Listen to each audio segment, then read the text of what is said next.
अस्सलामुअलैकुम, सुबह बखैर। क्या हाल चाल? उम्मीद है कि सब ठीक ठाक होंगे। हम भी बिल्कुल खैरियत से हैं और आपके लिए एक नया शो लेके हाजिर हो गए। आज जो है वो पहली शाबान है और शाबान के बारे में नबी करीम सल्लल्लाहु अलैहि वसल्लम से रिवायत है कि वो पूरे शाबान में मैक्सिमम डेज़ रोज़ा रखा करते थे। तो अगर आप भी सुन्नत में अमल करना चाहते हैं तो दिस इज़ योर मंथ। और अच्छा है कि 2-4 रोज़े या 8-10 रोज़े रख के हमारी रमज़ान की तैयारी हो जाएगी। रमज़ान की आमद है, रमज़ान की एक्साइटमेंट वैसे ही जितने लोग जो कि रोज़ादार हैं और जो रोज़े नहीं भी रखते उनको वैसे ही होती है। जो रोज़े वाले हैं उनको पता होता है कि भाई इबादत में बहुत मज़ा आने वाला है और बड़ा हैपनिंग, गहमा गहमी वाला और बड़ा खुशियों से भरपूर, बरकतों से भरपूर महीना होता है। इसके अलावा जो लोग रोज़े नहीं रखते, यानी कि छोटे बच्चे या अगर सेहत के कोई मसाइल हैं, तो उनको कम से कम इफ्तार की ज़रूर एक खुशी होती है कि कुछ ना कुछ नया बनता रहेगा। शाबान के बारे में आयशा रज़ी अल्लाह तआला अन्हा से रिवायत है कि वो नबी करीम सल्लल्लाहु अलैहि वसल्लम पूरा शाबान एक्सेप्ट फॉर फ्यू डेज़, कुछ दिन छोड़ के तमाम शाबान रोज़ा रखते थे। पीर और जुमेरात का रोज़ा जो है वो सुन्नत है, तो आज तो पीर है लेकिन जुमेरात आने वाली है, तो जुमेरात को एक रोज़ा मैं भी अपने लिए नोट टू सेल्फ भी है कि मैं भी रोज़ा रख लूँगी इंशाल्लाह। अच्छा जी, अब आते हैं प्रोग्राम की तरफ। आज का प्रोग्राम जो है वो काफ़ी इंटरेस्टिंग टॉपिक्स है हमारे पास। एक टॉपिक तो ये है कि जो इस मौसम में हम सुन रहे हैं कि बहुत सारे बच्चों की अमवात हुई हैं पंजाब में निमोनिया से। तो हम निमोनिया के बारे में जानेंगे कि क्या होता है, क्यों होता है, क्या उसे प्रिवेंट किया जा सकता है या कौन सी ऐसी साइंस एंड सिम्टम्स हैं जो कि निमोनिया का पता देते हैं। तो हमने एक डॉक्टर साहब को मदऊ किया। इसके अलावा हम विमेन एम्पावरमेंट और ख़वातीन को काम क्यों करना चाहिए उसके हवाले से बात करेंगे। तो ख़ातून को हमने जो कि सोशल एक्टिविस्ट हैं, मोटिवेशनल स्पीकर हैं, बिज़नेस वूमेन भी हैं, उनको हमने मदऊ किया। एक और बात मैं सोच रही थी, कभी कभी ऐसा होता है ना कि हमें ज़िंदगी में किसी ने बहुत सख्त बात कही होती है और हमारे दिमाग में वो चिपक के रह गई होती है। उसी पे मैं बताऊं, काफ़ी साल पहले की बात है, कोई 6-7-8 साल पहले, मतलब काफ़ी साल पहले की बात है कि जब मेरे बच्चे एक अर्ली ईयर्स वाले स्कूल में पढ़ते थे, तो वहाँ क्या होता था कि पेरेंट्स की ड्यूटियाँ लगा देते थे कि आपने ट्रैफिक को मैनेज करना है। अच्छा, it was not a volunteering, it was the proper duty. मगर क्योंकि बहुत सारे पेरेंट्स थे तो बारी हमारी कोई कई महीनों में कोई एक दिन आती थी। आई स्टिल रिमेंबर कि मेरी ड्यूटी थी and I was managing traffic. तो हमें क्या करना होता था कि जो गाड़ियाँ आ रही हैं उनमें दरवाज़ा खोल के बच्चे को बाहर निकालना है और फिर उसको बताना है कि बेटा you have to walk here. तो I still remember I open the car door और वहाँ से मैंने बच्चे को निकाला और मैंने जब बच्चे को निकाला तो बच्चा बहुत लेज़ी हो रहा था, वो आ नहीं रहा था, he didn't want to come out और पीछे गाड़ियों की लंबी कतार, अच्छा खासा ट्रैफिक जैम होने लगा। तो आई जस्ट सेड कि बेटा जल्दी से आइए बाहर, कम ऑन हरी अप। मैंने 2 दफ़ा उस बच्चे को हरी अप कहा, उनके अब्बा जान को आ गया गुस्सा और उन्होंने शोर मचाना शुरू कर दिया कि how dare you speak to my child like this and you can not talk to my child in this tone. अच्छा खासे बदतमीज़ अब्बा थे। It was very very very shocking for me. और उनकी बदतमीज़ी के बाद मैं बहुत देर तक I was numb and I couldn't do anything. मेरे पास 2-3 पेरेंट्स और आ गए, उन्होंने कहा क्या हुआ एंड आई कुडंट टेल कि हुआ क्या। मैं उस वक्त ये सोचने लगी कि किस तरह हमारी किसी भी शख्स की बदतमीज़ी या कोई कहा हुआ सख्त लफ्ज़ किस तरह हमारा पूरा दिन क्या कभी कभी ज़िंदगी में एक अरसे तक हम पर छाप छोड़ देता है। आपको अगर मैं पूछूं कि आपको अपने बचपन का कोई ऐसा वाक़या याद है जिसमें किसी ने आपसे बदतमीज़ी की होगी, तो आज भी आपको याद होगा। और जब हम किसी से बदतमीज़ी करते हैं या हम किसी को से रूडली बात करते हैं या किसी को हम डिग्रेड करते हैं, तो हम सिर्फ उस वक्त अपने गुस्से का इज़हार नहीं करते, हम पूरी ज़िंदगी पे उसके छाप छोड़ रहे होते हैं, हम उसकी पूरी ज़िंदगी को अफेक्ट कर रहे होते हैं, बहुत दफ़ा उसका कॉन्फिडेंस को शेक कर देते हैं। तो आपको कितना भी गुस्सा आए, आप किसी भी सिचुएशन में हो, ख़याल किया कीजिए कि आपके कहीं आपका कहा हुआ लफ्ज़ या आपकी टोन या आपका जो तरीका है उसका इजहार है वो किसी की ज़िंदगी को बहुत अरसे तक ट्रॉमा ना दे दे।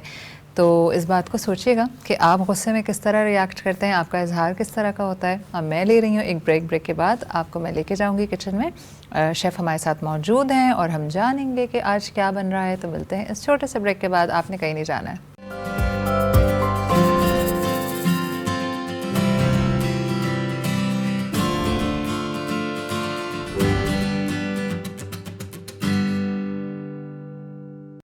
Welcome back after the break. मैं मौजूद हूँ किचन में और मेरे साथ एक होम शेफ़ मौजूद हैं, तो हम उनसे आपको मिलवाते भी हैं। पहले भी हमारे शो में आ चुकी हैं, अब दोबारा आज पहले एज ए गेस्ट आई थी और हमें काफ़ी एंटरटेन किया था और आज एज ए शेफ़ आई हैं।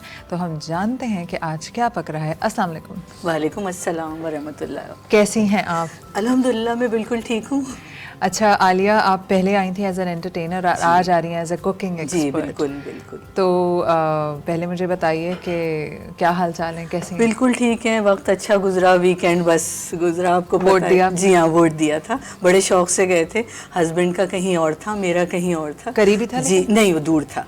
दूर था, मेरा दूर था, हस्बैंड का दूर था, मगर हम गए ज़रूर, दोपहर को गए वहाँ पे और फिर बाकी अम्मी के यहाँ जाके लंच भी किया था। अरे वाह, तो जी, एंटरटेनमेंट जी हाँ बिल्कुल ऐसे गुजर गया। चलें, गुड। तो आज हम क्या बना रहे हैं? आज मैंने सोचा है कि कुछ डिफरेंट हो जाए। कटलेट्स तो सभी बनाते हैं, जी, जी। तो मैं चाह रही हूँ कि कुछ वाइट सॉस स्टफ्ड कटलेट्स हो जाए। वाइट सॉस से स्टफ्ड कटलेट्स, मिक्स वेजिटेबल। तो हम शुरू करें? जी हाँ बिल्कुल। सबसे पहले हम जो है सब्जियों को सौते करेंगे।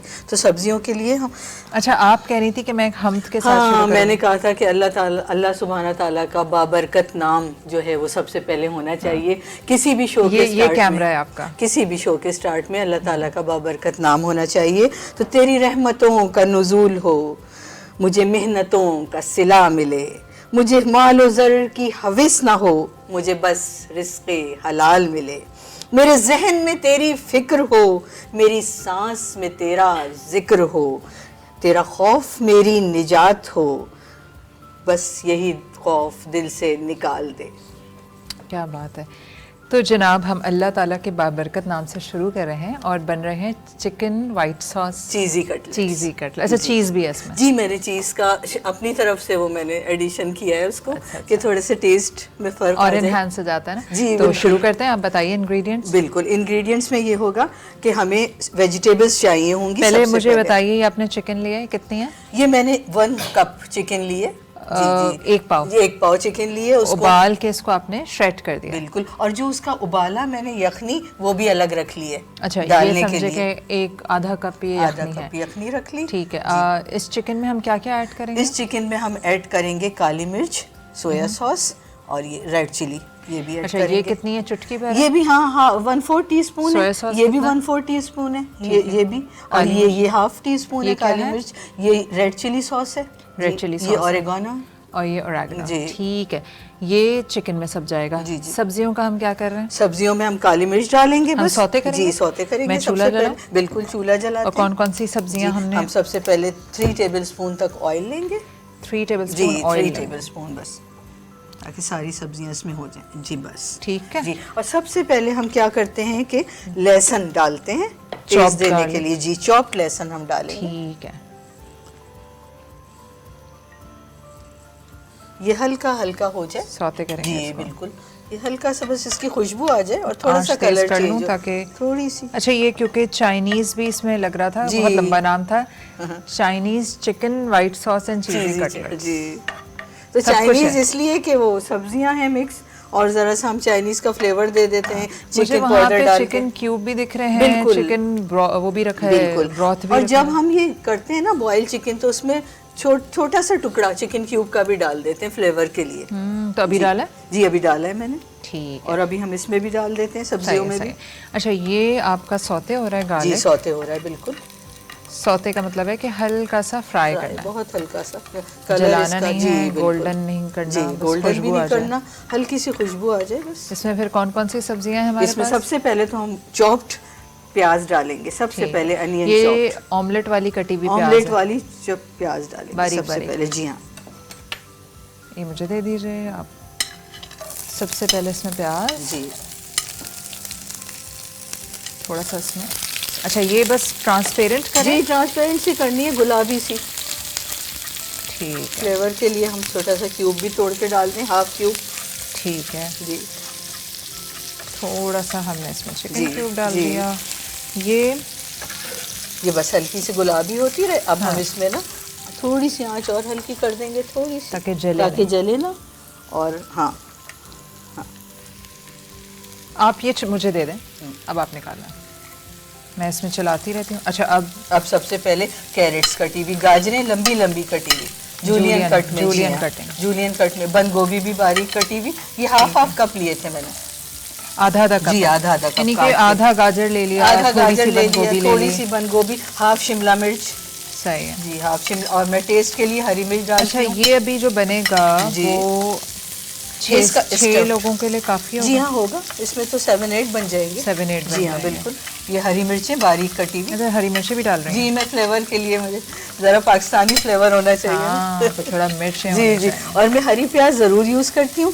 ये हरी प्याज हमारी सेहत के लिए बहुत अच्छी है, ब्लड के लिए बहुत अच्छी है। तो अब जब मौसम चल ही रहा है जाती सर्दियों में, तो हमें हरी प्याज ज़रूर यूज़ करनी चाहिए। अच्छा मैं तो आमलेट भी बनाती हूँ ना सुबह, उसमें हरी प्याज आपके घर में रहती है हरी प्याज? जी मैं मंगवाती हूँ। और हरा लहसुन भी मुझे बहुत शौक है, वो भी मैंने इसमें बारीक काटा है। जी हरा लहसुन, ये भी सर्दियों की सौगात है? बिल्कुल सर्दियों की। अच्छा अब इसमें हम थोड़ी सी काली मिर्चें डालेंगे, जरा सी। जी जरा सी फ्लेवर के लिए। ठीक है, अंदाज़े से अब क्या डालना है? अब आंच तेज कर दूं? जी क्या जी, अब आंच तेज कर दें, सब्जियां वरना सौगी जी हो हाँ, जाएंगी। बिल्कुल सौगी हो जाती है। बस इसको फ्राई करके हम साइड में निकाल रख लेंगे, लेंगे। बिल्कुल साइड में रख लेंगे, जरा ठंडी होने देंगे इसको। और मुझे ये बताइए कि ये जो फ्राई करेंगी, अच्छा इन सब्जियों में आप क्या मिलाएंगी? चिकन? इन सब्जियों में मैं चिकन मिलाऊंगी और मैं वाइट सॉस मिलाऊंगी, और फिर इन सबको बाइंड करूंगी थोड़ा सा ब्रेड क्रम्स के साथ।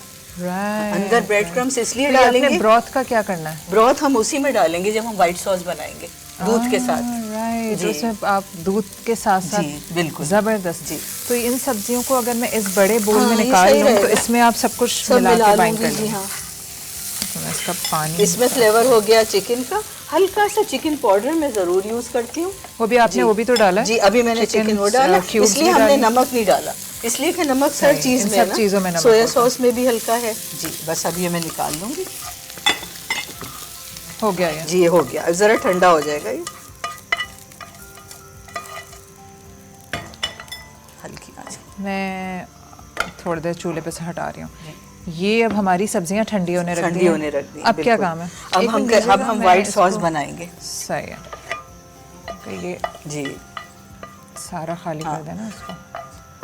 ठीक है, व्हाइट सॉस में हमें क्या करना है? इसको सब हल्की आंच पे क्योंकि बनता है वो, तो फिर लम्स बन जाते हैं। सबसे पहले क्या डालना है? सबसे पहले हम मक्खन डालेंगे इसमें। ये मक्खन आप ऑलरेडी? जी ये मक्खन मैं लेके आई थी। नहीं मतलब ये ऑलरेडी बाहर निकला है। कितना डालना है? अभी निकाला है, ये हाफ, 1 टेबलस्पून। हाँ 1 टेबलस्पून डाल। 1 टेबलस्पून मक्खन है। ठीक इसमें हल्का सा ऑयल भी डालते हैं क्योंकि मक्खन जो है वो जलने लगता है, तो बहुत थोड़ा सा ऑयल डाल दीजिए बस। बस अब इसमें हम 3 टेबलस्पून मैदा डालेंगे। 3? जी हाँ बिल्कुल 3। आंच और कम कर दीजिए। डालिए जी 1 2 3। 3 टेबलस्पून मैदा और जी। एक वो, और हाफ चिकन क्यूब इसमें भी डाल दिया। अच्छा इसमें भी आधा इसमें भी डाल दिया मैंने जी हाँ।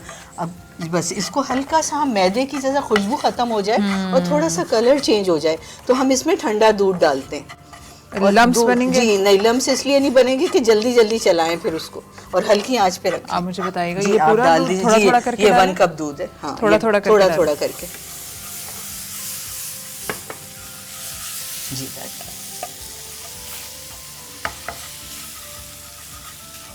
और डाल जी और डालिए, वो सॉस बनेगा पूरा। अच्छा अब इसके अंदर हमने और क्या इसमें हम ओरेगानो डालेंगे, कुटी हुई लाल मिर्च डालेंगे और काली मिर्च डालेंगे। सही है जी, थोड़ा सा टेस्ट उसका भी आएगा। सही है। अब और भी दूध डाल दें आप ताकि वो बिल्कुल हो जाए सही। मैं इसको करती हूँ, आप इसमें बाकी चीज़ें डालें, मैं इसको मिक्स करें। सही। ये देखिए हाफ 1 टेबलस्पून सोया सॉस। अच्छा इसमें सोया सॉस भी डलेगा? वरना आमतौर पे नहीं मैं डालती हूँ इसमें टेस्ट के लिए। में आमतौर पे नहीं होता ना जी सोया। मैं डालती हूँ। और ये चिली सॉस 1 टेबलस्पून। ये चिली सॉस आपने कौन सा लिया? रेगुलर जो हमारी? जी रेगुलर चिली सॉस बिल्कुल विनेगर के साथ जो चिली सॉस जो मिलते हैं छोटी छोटी बोतल। तो ऑरेंज लग रहा था, फिर किसी और ब्रांड का शायद ब्रांड। और ये ओरेगानो, तो ये भी तेज व्हाइट सॉस रेडी हो रहा है जी। हाँ ये ओरेगानो हम खुशबू के लिए। ठीक है, हाफ टेबलस्पून। और ये कुटी हुई लाल मिर्च हाफ टेबलस्पून। सही है, चटपटा सा व्हाइट सॉस। हल्का सा चिकन पाउडर क्योंकि क्यूब तो डाला हुआ है। बस। और बहुत थोड़ी सी काली मिर्चें। काली मिर्च का फ्लेवर जो है वो चाइनीज में बहुत अच्छा आता है, और हमेशा हमें ना काली मिर्च यूज़ करनी चाहिए। बल्कि हम अपने खानों में भी, जैसे काली मिर्च की कढ़ाई होती है वो बहुत अच्छा टेस्ट देती है। जी हाँ बस हाँ, इसको और कर दें ताकि इसकी कंसिस्टेंसी बिल्कुल जरा सी और रनी हो जाए। Tissue paper. अब इसके बाद हमारा क्या प्रोसीजर बस है? इसको हम मिक्स करेंगे, इसमें डालेंगे। आप ऐसा करें, इसको इसमें पहले ठंडा- डालेंगे या फिर? नहीं नहीं, पहले हम चिकन मिला दें। अच्छा, इसमें। अब ये कीजिए, ये इसको आप ये बीच में रखें, बिल्कुल। इसमें मिलानी है ना चिकन? जी, इसमें मिलानी है चिकन। मैं जब तक आपका ये रेडी करवा देती हूँ, आप बाकी आगे ये प्रोसीजर। देखिए, ये चिकन जो थी 1 कप श्रेडेड चिकन जो हमने बॉईल की थी, उसके हमने ये भी डालेंगे इसमें यखनी ज़रा सी इतनी, ताकि यखनी का भी आए और इसका हाँ अच्छा, ज़रा सा इसको मैं- गाढ़ा हो जाए। जी, यखनी के साथ ठीक है, ठीक है। यखनी भी डालेगी चिकन की। और ये जब मैंने किया था तो इसमें मैंने काली मिर्च और ज़रा सा क्यूब और चिकन डाली थी और उसकी यखनी मैंने रख ली थी और इसको श्रेड कर लिया था। तो ये 1 कप चिकन हो गई हमारी। इसको हम सब्जियों में मिला देंगे। तेज आंच कर रही हूँ ताकि जी, ज़रा जल्दी हो जाए। बिल्कुल अब हो जाएगा। अब ये इसमें अब हम सॉस डालेंगे और इसमें ब्रेड क्रम्स थोड़े से मिलाएंगे। अच्छा, सॉस हम अपनी मर्जी से डालेंगे? हाँ, ज़रा सा गाढ़ा और हो जाए। जी, अपनी मर्जी वो से तो भी जितना- हो जाएगा गाढ़ा। सही है। अच्छा, आलू कुछ नहीं डल रहा है नहीं, इसमें? मैंने तो अभी यही सब्जियां 3 डाली थी। नहीं, क्या हम आलू डाल सकते हैं? बिल्कुल डाल सकते हैं, आलू अच्छे लगेंगे। आलू तो हर चीज़ में अच्छा ही हाँ। लगता है। आप ये वाले चमचे से ज़रा देख लें कि इसमें हमें बिल्कुल कितना चाहिए होगा। जी, क्योंकि हम थोड़ा थोड़ा सॉस डालेंगे। बिल्कुल थोड़ा थोड़ा डालेंगे। बाकी जो वाइट सॉस बच जाएगा। अच्छा, यही वाइट सॉस हम पास्ता में भी इस्तेमाल कर बिल्कुल सकते हैं? यही डालते हैं इसमें हम। मैक्रोनी पास्ता, बहुत अच्छे पास्ता इसमें बन Boiled जाते हैं। पास्ता इसमें जी, मिलाएं बॉइल्ड, आप। हाँ। इसको सबको ठंडा हम करना अच्छी होगा? तरह, जी हाँ, थोड़ा ठंडा करना होगा। ये गाढ़ी होनी चाहिए? जी, ये थोड़ी गाढ़ी होनी चाहिए। मैं जो ये आप इस रोज़- बोल में रोज़ निकाल रेसिपियाँ सकती हैं, ये खाली कर करके- दिया है। अब हो हमें क्या गया। उसमें अभी हो गया? जी, मेरे हो पास गया। ये जो दूध लेफ्ट ओवर है, ये तो हाँ, नहीं ज़रा डालूं? सा डाल दीजिए। डाल दूं? डाल दीजिए, बिल्कुल। पूरा ही खत्म कर जी देते हाँ, हैं? पूरा, और के जितना निकाला था अंदाजे से। आपके बच्चों को शौक है खाने जी, पकाने का? बच्चों को, बच्ची को वो असल में बिजी बहुत रहती है, मगर ये चीज़ें खा लेती हैं, चाइनीज़ नहीं, वगैरह। खाना पकाने का। खाने पकाने का शौक में- तो दुनिया के हर शख्स को होता है। पकाने का तो सैंडविचेस बना लेती हैं, फ्राइज़ और कभी नूडल्स, बस ऐसी चीज़ें कर लेती हैं। वो वाले काम जिस पर जिंदा रहने के लिए जिसकी ज़रूरत हो, वो होने चाहिए। वो तो हर एक को आने चाहिए। ज़बरदस्त। इसमें आप नमक चख भी सकते हैं, क्योंकि मुझे नहीं लग रहा कि नमक कम होगा, क्योंकि हर चीज़ में नमक था। ठीक है, मैंने चूल्हा बंद कर दिया। बिल्कुल इसको बंद ज़रा कर दें और इसको ठंडा ठंडा करें। होने देते हैं। मैं ऐसे ही करके ठंडा कर इसमें देती हूँ। थोड़ा सा हम ब्रेड क्रम्स मिलाएंगे बाइंड होने के लिए। आपको ये हटा दो। जी, हरा धनिया का हरा क्या करना धनिया है? ऊपर से डालूंगी। अभी ऐड करना है? जी हाँ, बिल्कुल ऐड करना है। और मजीद हमें बस। चिकन क्यूब नहीं चाहिए? नहीं, अब मजीद इसमें नहीं, अब नहीं चाहिए, डाल सही दिया। है।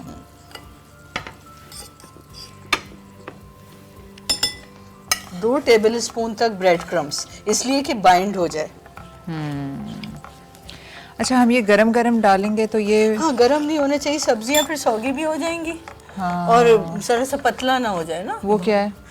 वो बनावा में लेके आई थी, तो फिर घर वही से। डाल देते हैं? हाँ, वो ये- भी ये वो डाल ठंडे सकते होने हैं। में हाँ, टाइम लगेगा। 15 मिनट ये लग जी जाएंगे। मैं रेडी करके लाई थी। ये आपने अच्छा जी, किया। जी। पूरी थोड़ी थोड़ी करके नहीं नहीं, डालें? ये पूरी डल जाएगी, क्योंकि इन सब्जियों के लिए काफ़ी है ये। अच्छा, जी।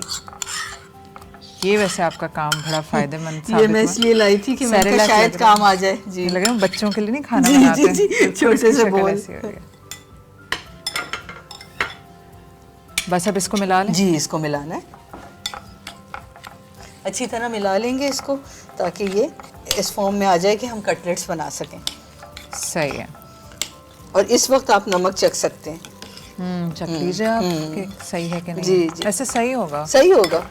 इतना कुछ डल गया इसके जी। अंदर। ये अच्छा, खूब तो अच्छी ये तरह इतना करना। गाढ़ा होना चाहिए ताकि ये बिल्कुल सौगी बाइंड ना हो। हो। जी, सौगी ना हो और ये बाइंडिंग में भी इसकी सही रहे। राइट। इसको आप कैसे भी शेप दे सकते हैं, लंबा भी दे सकते हैं, गोल शामी कबाब की तरह भी दे सकते हैं, और चपली कबाब का भी दे सकते हैं शेप। लंबा जैसे- जरा आसानी से बनेगा आसानी भी से बनेगा, मुट्ठी में, और बिल्कुल। फिर वो भी आसानी से जी होगा हाँ, जी हाँ, फ्राई। अच्छे भी लगते हैं। एक अंडा हम फेंट के रखेंगे।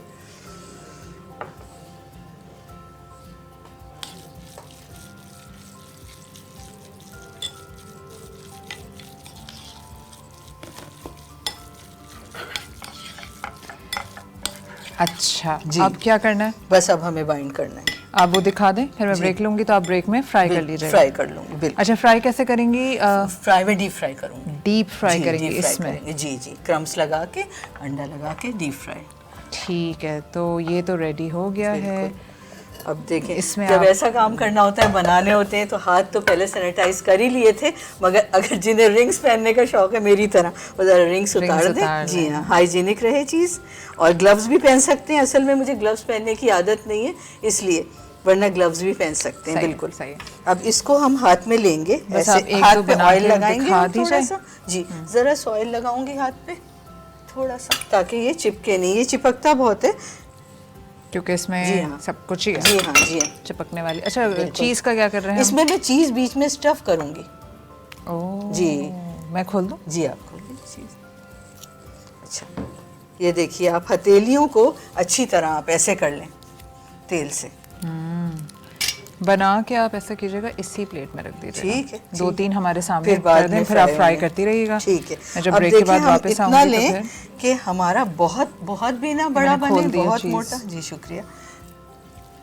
ये देखें, पहले तो उसको पेड़े की तरह कर लें, उसके बाद लंबाई में आप ऐसे करें। अब ये हाथ में नहीं चिपकेगा क्योंकि ऑयल लगा हुआ है हाथ। ठीक है, तो चीज़ कहाँ जा रही है? बस चीज़ में अब यहाँ बीच में रखूंगी इसमें चीज़। से ये तोड़ हम के। कोई भी क्रीम चीज़ ले लें अच्छी वाली, और क्या मैं उसको चेडर वेडर ले लूं? हाँ वो भी ले सकते हैं, जैसे मोज़रेला घर में भी ले मोज़रेला और सकते हैं। चेडर है। जी बिल्कुल, चेडर से सबसे अच्छा वो आता है, बहुत अच्छा आता है जी। मोज़रेला फिर भी बहुत लंबे लंबे धागे होने लग जाते हैं ना, हाँ, खिंचने लगती है। अब ये देखिए, ठीक है, ये अब देखें, इसको ब्रेड ये क्रम में बर्गर, रोल करेंगे? यहाँ जी हाँ, इसको ब्रेड क्रम में रोल करेंगे और डीप फ्राई जी करेंगे? हाँ बिल्कुल। ये देखिए, आप एक रोल करके यहाँ रख के ये दिखा दें ताकि ऑडियंस देख लें।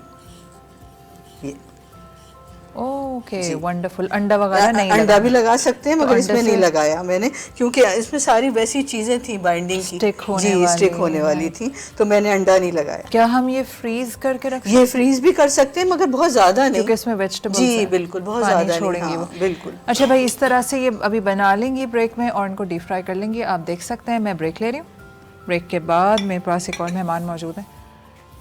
चलें जी, मैं अभी एक ब्रेक ले रही हूँ। ब्रेक के बाद मेरे साथ एक डॉक्टर साहब मौजूद हैं और एक इंतहाई अहम टॉपिक जिसको हम सर्दियों में बहुत प्रेवलेंट एक इशू होता है, वो हम सुनते हैं कि जी फ़लाँ को निमोनिया हो गया। अक्सर निमोनिया में हम ये भी सुनते हैं कि लोगों का इंतकाल भी हो जाता है। तो जानेंगे डॉक्टर साहब से कि निमोनिया क्यों होता है, क्या कॉजेज़ हैं, कौन से सिम्टम्स हैं जिनको मद्देनज़र रखा जाए और क्या उसको प्रिवेंट किया जा सकता है। तो मिलते हैं एक छोटे से ब्रेक के बाद। आपने कहीं नहीं जाना है।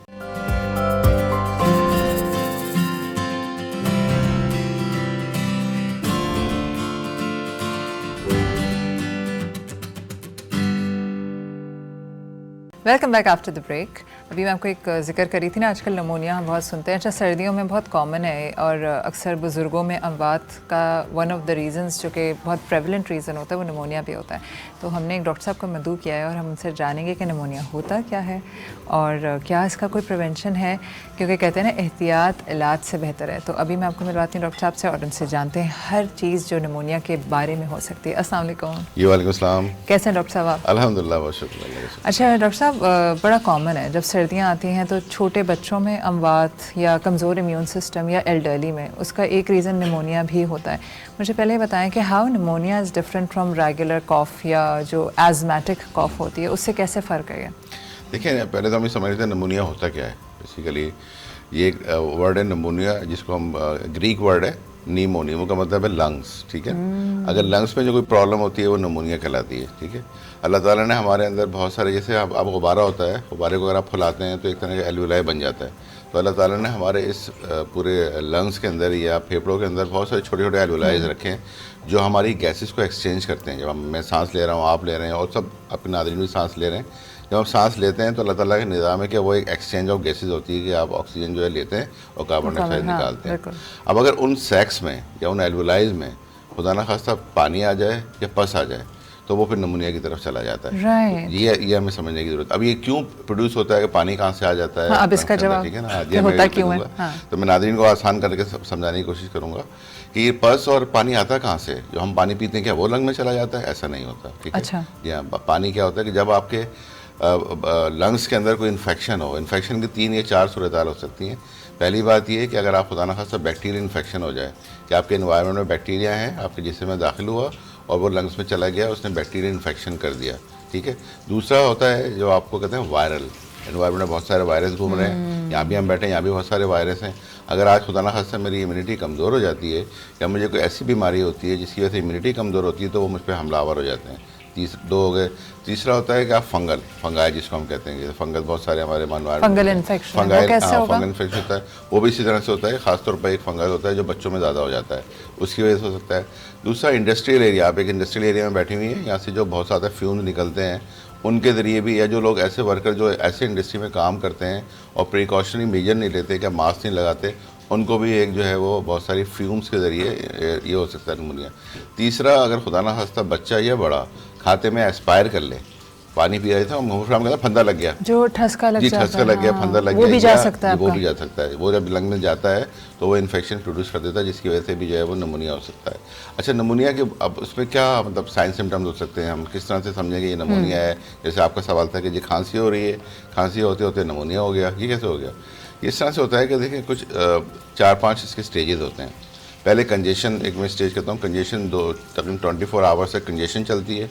कंजेशन के बाद जो है वो इसका जो है रेड हेपेटाइजेशन होती है। फिर उसके बाद एक ग्रे हेपेटाइजेशन, रेड हेपेटाइजेशन क्या होते हैं? ये होती है कि जो लंग्स होते हैं उसके अंदर जब इन्फ्लेमेशन शुरू होती है तो बहुत सारे आप देखते हैं कि जी लंग्स के अंदर इंसल्ट शुरू हो जाती है, उसके अंदर इन्फ्लेमेशन शुरू हो जाती है, ठीक है ना, बहुत सारी चीज़ें होती हैं। उसके बाद जो थर्ड जो होता है वो होता है, हम उसको ग्रे कहते हैं। अब आप पेशेंट जो है रिकवरी की तरफ जा रहा है, ठीक है ना।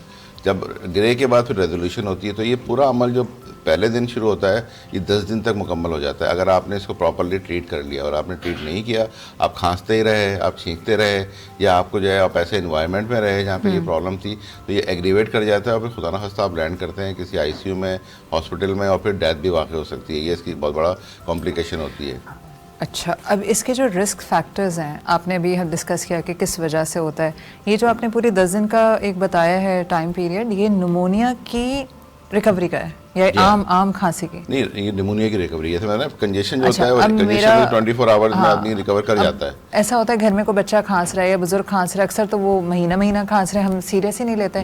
कौन सा ऐसा वार्निंग साइन है जिस पर मुझे लेकर अस्पताल जाना है अपने घर के बुजुर्ग को या बच्चे को या कोई भी शख्स है? देखिए, खांसी सिर्फ नमूनिया की तरफ लेकर नहीं जाती, ठीक है। अगर आप तो हमारा ये रूल होता है कि हम 3 से 4 हफ्ते तक अगर कोई बंदा या बंदी या बच्चा खांस रहा है तो आपका फ़ौरन आप सोचते हैं डॉक्टर जो चेस्ट स्पेशलिस्ट है, खुदा ना खास्ता इसको कहीं ट्यूबरकुलोसिस तो नहीं हो गया, ठीक है। हम उस तरफ नहीं सोच रहे, हम अभी सिर्फ नमूनिया सोच रहे हैं। लेकिन खांसी के बहुत सारे मामले, खुश्क खांसी भी तो होती है, खुश्क खांसी भी होती है, प्रोडक्टिव खांसी भी होती है, इसमें बलगम आ रहा है। अच्छा, बलगम के भी बहुत सारे कलर होते हैं, आपने देखा कहीं सफ़ेद होता है, स्टिकी होता है, जब आप थूकते हैं तो वो आपके पूरा नहीं जाता, आपके कपड़ों में भी गिरता है और एक स्टिक सी बनती है, ये एक बलगम की सूरत हाल होती है। दूसरा येलो कलर का बलगम आता है, ठीक है ना। तीसरा आपका ग्रीन तरह का आता है। चौथा आपका रेड कलर का बलगम आता है। तो ये मैं बलगम की मैं कैटेगराइज करूँ तो इससे डॉक्टर अंदाज़ा लगाता है कि आप किस स्टेज पर हैं, ठीक है ना। नमूनिया की कि खांसी की? ये नमूनिया की भी और खांसी की, दोनों की, ठीक है। अब मैं आपको एक सिनेरियो बताना चाह रहा हूँ कि जब आम खांसी होती है उसको आप किस तरह से डिस्टिंग्विश करता है एक डॉक्टर। जब आप जाते हैं, डॉक्टर आपसे हिस्ट्री लेता है, अच्छा आपको खांसी कब से हो रही है? ये मुझे 1 हफ्ता हो गया। अच्छा जी, आपकी खांसी खुश्क खांसी है? जो खुश्क खांसी है। नहीं डॉक्टर साहब, बलगम आता है। अच्छा, बलगम किस रंग का आता है? सफ़ेद आता है?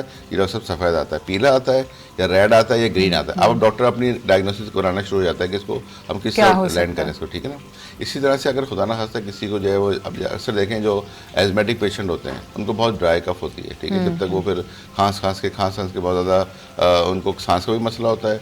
और फिर होता ही येगा कि जब आपके लंग्स के अंदर एक्सचेंज ऑफ गैसेस कम हो जाती है तो बहुत सारी सिम्टम्स शुरू हो जाती हैं, जिससे आप अंदाज़ा लगाते हैं कि ये नमूनिया की तरफ जा रहा है या इसका लंग इन्फ्लेम्ड हो गया। मिसाल के तौर पर वो हर वक्त ड्राउजी रहता है, लिथार्जिक होता है, क्योंकि ऑक्सीजन बुखार होती है। मैं उसी तरफ आ रहा हूँ। तो उसकी जो आप ये देखते हैं, हम कहते हैं ये इसका ऑक्सीजन सेचुरेशन कम हो गई, सेचुरेशन कम हो गई तो आप क्या करें? फिर आप ऑक्सीमीटर लगाते हैं, फिर देखते हैं कि जी 90 से कम तो नहीं जा रही, खुदा ना खास्ता 95 तक तो आप सेफ़ हैं। अगर 95 से कम हो रही है तो आप थोड़ा अलार्मिंग होते हैं, 90 से कम होगी तो बहुत ज़्यादा अलार्म हो जाते हैं कि क्यों हो रहा है इस तरह से कि एक्सचेंज ऑफ गैसेज कम हो गई है और पेशेंट को जो है वो ऑक्सीजन प्रॉपर नहीं मिल रही है। इसका मतलब है कि उसका बहुत सारी प्रॉब्लम अब शुरू होने वाली है। तो फिर फ़ौरन आप किसी अस्पताल में जाते हैं, फिर आप ऑक्सीजन मास्क लगाते हैं, फिर डॉक्टर वहाँ पे सारा इन्वेस्टिगेशन करता है, उसको चेस्ट एक्सरे भी करके देखता है, उसका ब्लड CP भी कराता है। उसमें देखता है कि जी अगर WBC या TLC जो हमारा डिफेंस मैकेनिज्म है वो बढ़ा हुआ है, इसका मतलब है कि बॉडी के अंदर कोई इन्फेक्शन है जिससे लड़ने के लिए आपने फ़ौज भेजी हुई है और ये चीज़ें बढ़ गई हैं। तो डॉक्टर अंदाज़ा लगाता है कि अच्छा ये जो है अब यहाँ पर लैंड कर रहा है, ये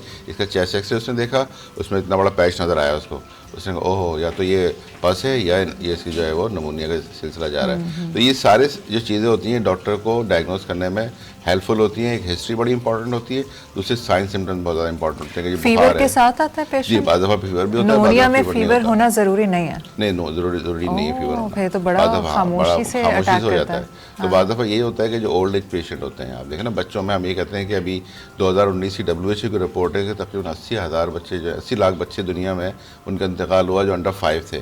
जो पहला साल एक बच्चे साल का, में? जी हाँ, एक साल 80 लाख 80 बच्चे? लाख बच्चे जो 2019 में। अभी ये देखें आपकी जो 5 साल से कम के जो बच्चे होते हैं वो सबसे वनरेबल होते हैं, सबसे ज़्यादा एक्सपोज होते हैं। इसी तरह हम कहते हैं जो बच्चा जैसे ही 1 साल का बच्चा होता है उसके दौरान अगर खुदा ना खास्ता उसको घर में खांसी हो रही है या उसको जो है वो बहुत ज़्यादा कफ हो रहा है, वो बच्चा दूध नहीं पी पा रहा, रोता रहता है हर वक्त, बेचैन रहता है, तो उसको माँ को चाहिए कि आप किसी करीबी डॉक्टर से रुजू करें। अपने जो भी डॉक्टर है, डॉक्टर साहब ये बच्चा जो है ना फीड कर पा रहा है, क्योंकि जब बच्चा फीड करता है तो उसकी नाक बंद हो जाती है, मुंह बंद हो जाता है, तो पहले वो मुंह से सांस ले रहा होता नहीं है ले सकता। ना। जब सक कर रहा होता है, चाहे वो बॉटल फीड पे हो या मदर फीड पे हो, तो उसका मुंह तो बंद हो गया, अब नाक उसकी इस काबिल नहीं है इससे वो सांस ले सके, तो बच्चा फिर वो ना फीड कर पाता, तो फिर फ़ौरन अंदाज़ा होना चाहिए कि बच्चा क्यों इस तरह से कर रहा है। तो ये वो सारी बेसिक अलामात होती हैं जिसमें हमें अंदाज़ा होना चाहिए कि बच्चा हमारा कहाँ जा रहा है। इसी तरह ओल्ड एज लोग होते हैं, हर घर में माशाल्लाह जो है वो वालिदैन भी होते हैं, बुज़ुर्ग भी होते हैं, उनका ज़रूर ख्याल रखना चाहिए, क्योंकि सेडेंटरी स्टाइल लाइफ जो हमें सब बिस्तर पर हर वक्त रहते हैं, मूवमेंट नहीं होती, उनमें ही ज़्यादा प्रॉब्लम होती है। क्योंकि जब आप मूवमेंट करते हैं, आप चलते फिरते हैं, तो आपका ब्लड का सर्कुलेशन बढ़ता है और आपकी चीज़ें जो है खुद ब खुद ऑटोमेटिकली जो है अल्लाह ताला निकाल देता है। लेकिन अगर आप सारा दिन बिस्तर पर बैठे हुए हैं, अब तो खैर अब यंग भी यही करने लगेंगे, सारा दिन मोबाइल देखते हैं या टीवी पे टॉक शोज़ देखते हैं और वो बिल्कुल उनकी मूवमेंट नहीं है। या अब आप किसी ऑफिस में गए, जाके आप बैठे, सुबह आप गए 8 या 9 बजे और फिर शाम को ही उठते हैं, या तो आप सिर्फ वॉशरूम के लिए उठते हैं या फिर घर आने के लिए उठते हैं। तो एक पूरा स्टाइल जो है आपका चेंज हो गया है। वो चेंज स्टाइल में बिल्कुल ये बहुत ज़्यादा वल्नरेबल हो गए हम सब के सब, कि हमें खुदा ना खास्ता कोई भी इन्फेक्शन हो तो वो जल्दी क्योर नहीं होता, वो टाइम लेता है। अक्सर ऑफिस में हम देखते हैं लोग खांस रहे हैं भाई साहब ने, हाँ डॉक्टर दवा ले रहा हूँ मैं, कफ सिरप ले लिया मैंने। कफ सिरप लेना, एंटी एलर्जी ले ली, कफ सिरप लेना तो और भी ज़हर कातिल होता है। अच्छा। हाँ डॉक्टर, हम कभी भी लोगों को कफ सिरप के लिए एडवाइस करते हैं, उसकी वजह ही होती है उसी आपको जो कफ अल्लाह ताला का एक नेचुरल फिनोमेना है कि जो भी आपके अंदर सिक्रेशन है उसको निकालना है आपने। तो कैसे निकालेंगे आप? खांस के निकालेंगे। हाँ। तो अब आपने कफ सिरप दे दिया, वो सप्रेस हो गया। जो प्रोसेस था कफ निकालने का वो तो आपने सप्रेस कर दिया। तो एंटी एलर्जी सेफर है? एंटी एलर्जी हम देते हैं अगर उसको एलर्जिक कफ है तो। अगर एलर्जिक कफ नहीं तो खामोखा अक्सर आप देखें जो वायरल इन्फेक्शन होता है एंटीबायोटिक दिए जा रहे हैं डॉक्टर, या जो भी लोग हैं सेल्फ मेडिकेशन। इसमें सबसे बड़ा जो मसला है वो सेल्फ मेडिकेशन का है कि जहाँ कफ हुआ कोई भी सब, हाँ भाई पी रहा था, बहन पी रही थी, अम्मा पी रही थी, अब्बा पी रही थी, आप भी पी लें, कफ सिरप ले लिया, जनाब भी दवा खा रहे थे आप भी खा लें। इस तरह कभी नहीं करना चाहिए। इससे दो नुकसान होते हैं सेल्फ मेडिकेशन। एक तो बॉडी आपकी रेजिस्टेंट हो जाती है उस दवा से जो आप इर्रेशनल ले रहे होते हैं। अगर आप इर्रेशनल कोई भी मेडिसिन लेते हैं जिसकी ज़रूरत नहीं है तो आपकी बॉडी जो है वो उससे इम्यून हो जाती है, वो रेजिस्टेंट हो जाती है। जब खुदा ना खास्ता आपको उसकी ज़रूरत पड़ेगी तो फिर वो काम नहीं करेगी। आपने मिसाल सुनी नहीं, शेर आया शेर आया शेर आया, तो जब असल में शेर आ जाता है तो आपको पता ही नहीं, आप सोते रहते हैं। तो उस चीज़ से बचना चाहिए। तो इस तरह जो पेन किलर्स लोग फाँकते रहते हैं तो वो भी बहुत नुकसानदेह है। ये गुर्दे क्यों फेल होते हैं, आपका जिगर क्यों इन्फ्लेम्ड हो जाता है, तो उसकी वजह है कि आप इतनी रशियन मेडिकेशन लेते हैं क्योंकि आप डॉक्टर के साथ जाने इज्तनाब करते हैं। आप मेडिकल स्टोर पे गए, जो नॉन टेक्निकल बंदा वहाँ खड़ा हुआ है, स्पेशली जो लोग दांतों के दर्द झेलते रहते हैं हर वक्त, वो दांतों है ना, दांतों का दर्द, कमर का दर्द, जोड़ों का दर्द, बस उनको मेडिसिन पेन किलर दे दें और खा के आराम हो जाता है। जी हाँ, तो वो ये कितना नुकसानदेह होता है। हम तो बहुत ज़्यादा डिस्करेज करते हैं कि खुदा ना खास्ता अगर आपको जिसम में दर्द हो रहा है या कुछ हो रहा है तो उसको डायग्नोस करवाएं, बजाय इसके कि आप किसी इर्रेशनल गए मेडिकल स्टोर पे, जो एक नॉन क्वालिफाइड बंदा खड़ा हुआ है उसने आपको कहा कि मुझे जल्दी सही कर दें, उसने आपको जनाब दवा दे दी, आपने वो खा ली, अब बजाय वो फ़ायदे का आपको और लॉस में चले गए। ये वक्ती फ़ायदा हो जाता है लेकिन सप्रेस हो जाते हैं सिम्टम्स, सप्रेस हो जाता है। लेकिन आपकी हमें नहीं पता कि आपकी गुर्दे की क्या सूरत हाल है। ठीक है, आपने वो दवा खाई, क्योंकि हर दवा का जो भी उसका इखराज होता है वो गुर्दों के जरिए होता है। ठीक है ना, जिगर में जाती है, गुर्दों में जाती है,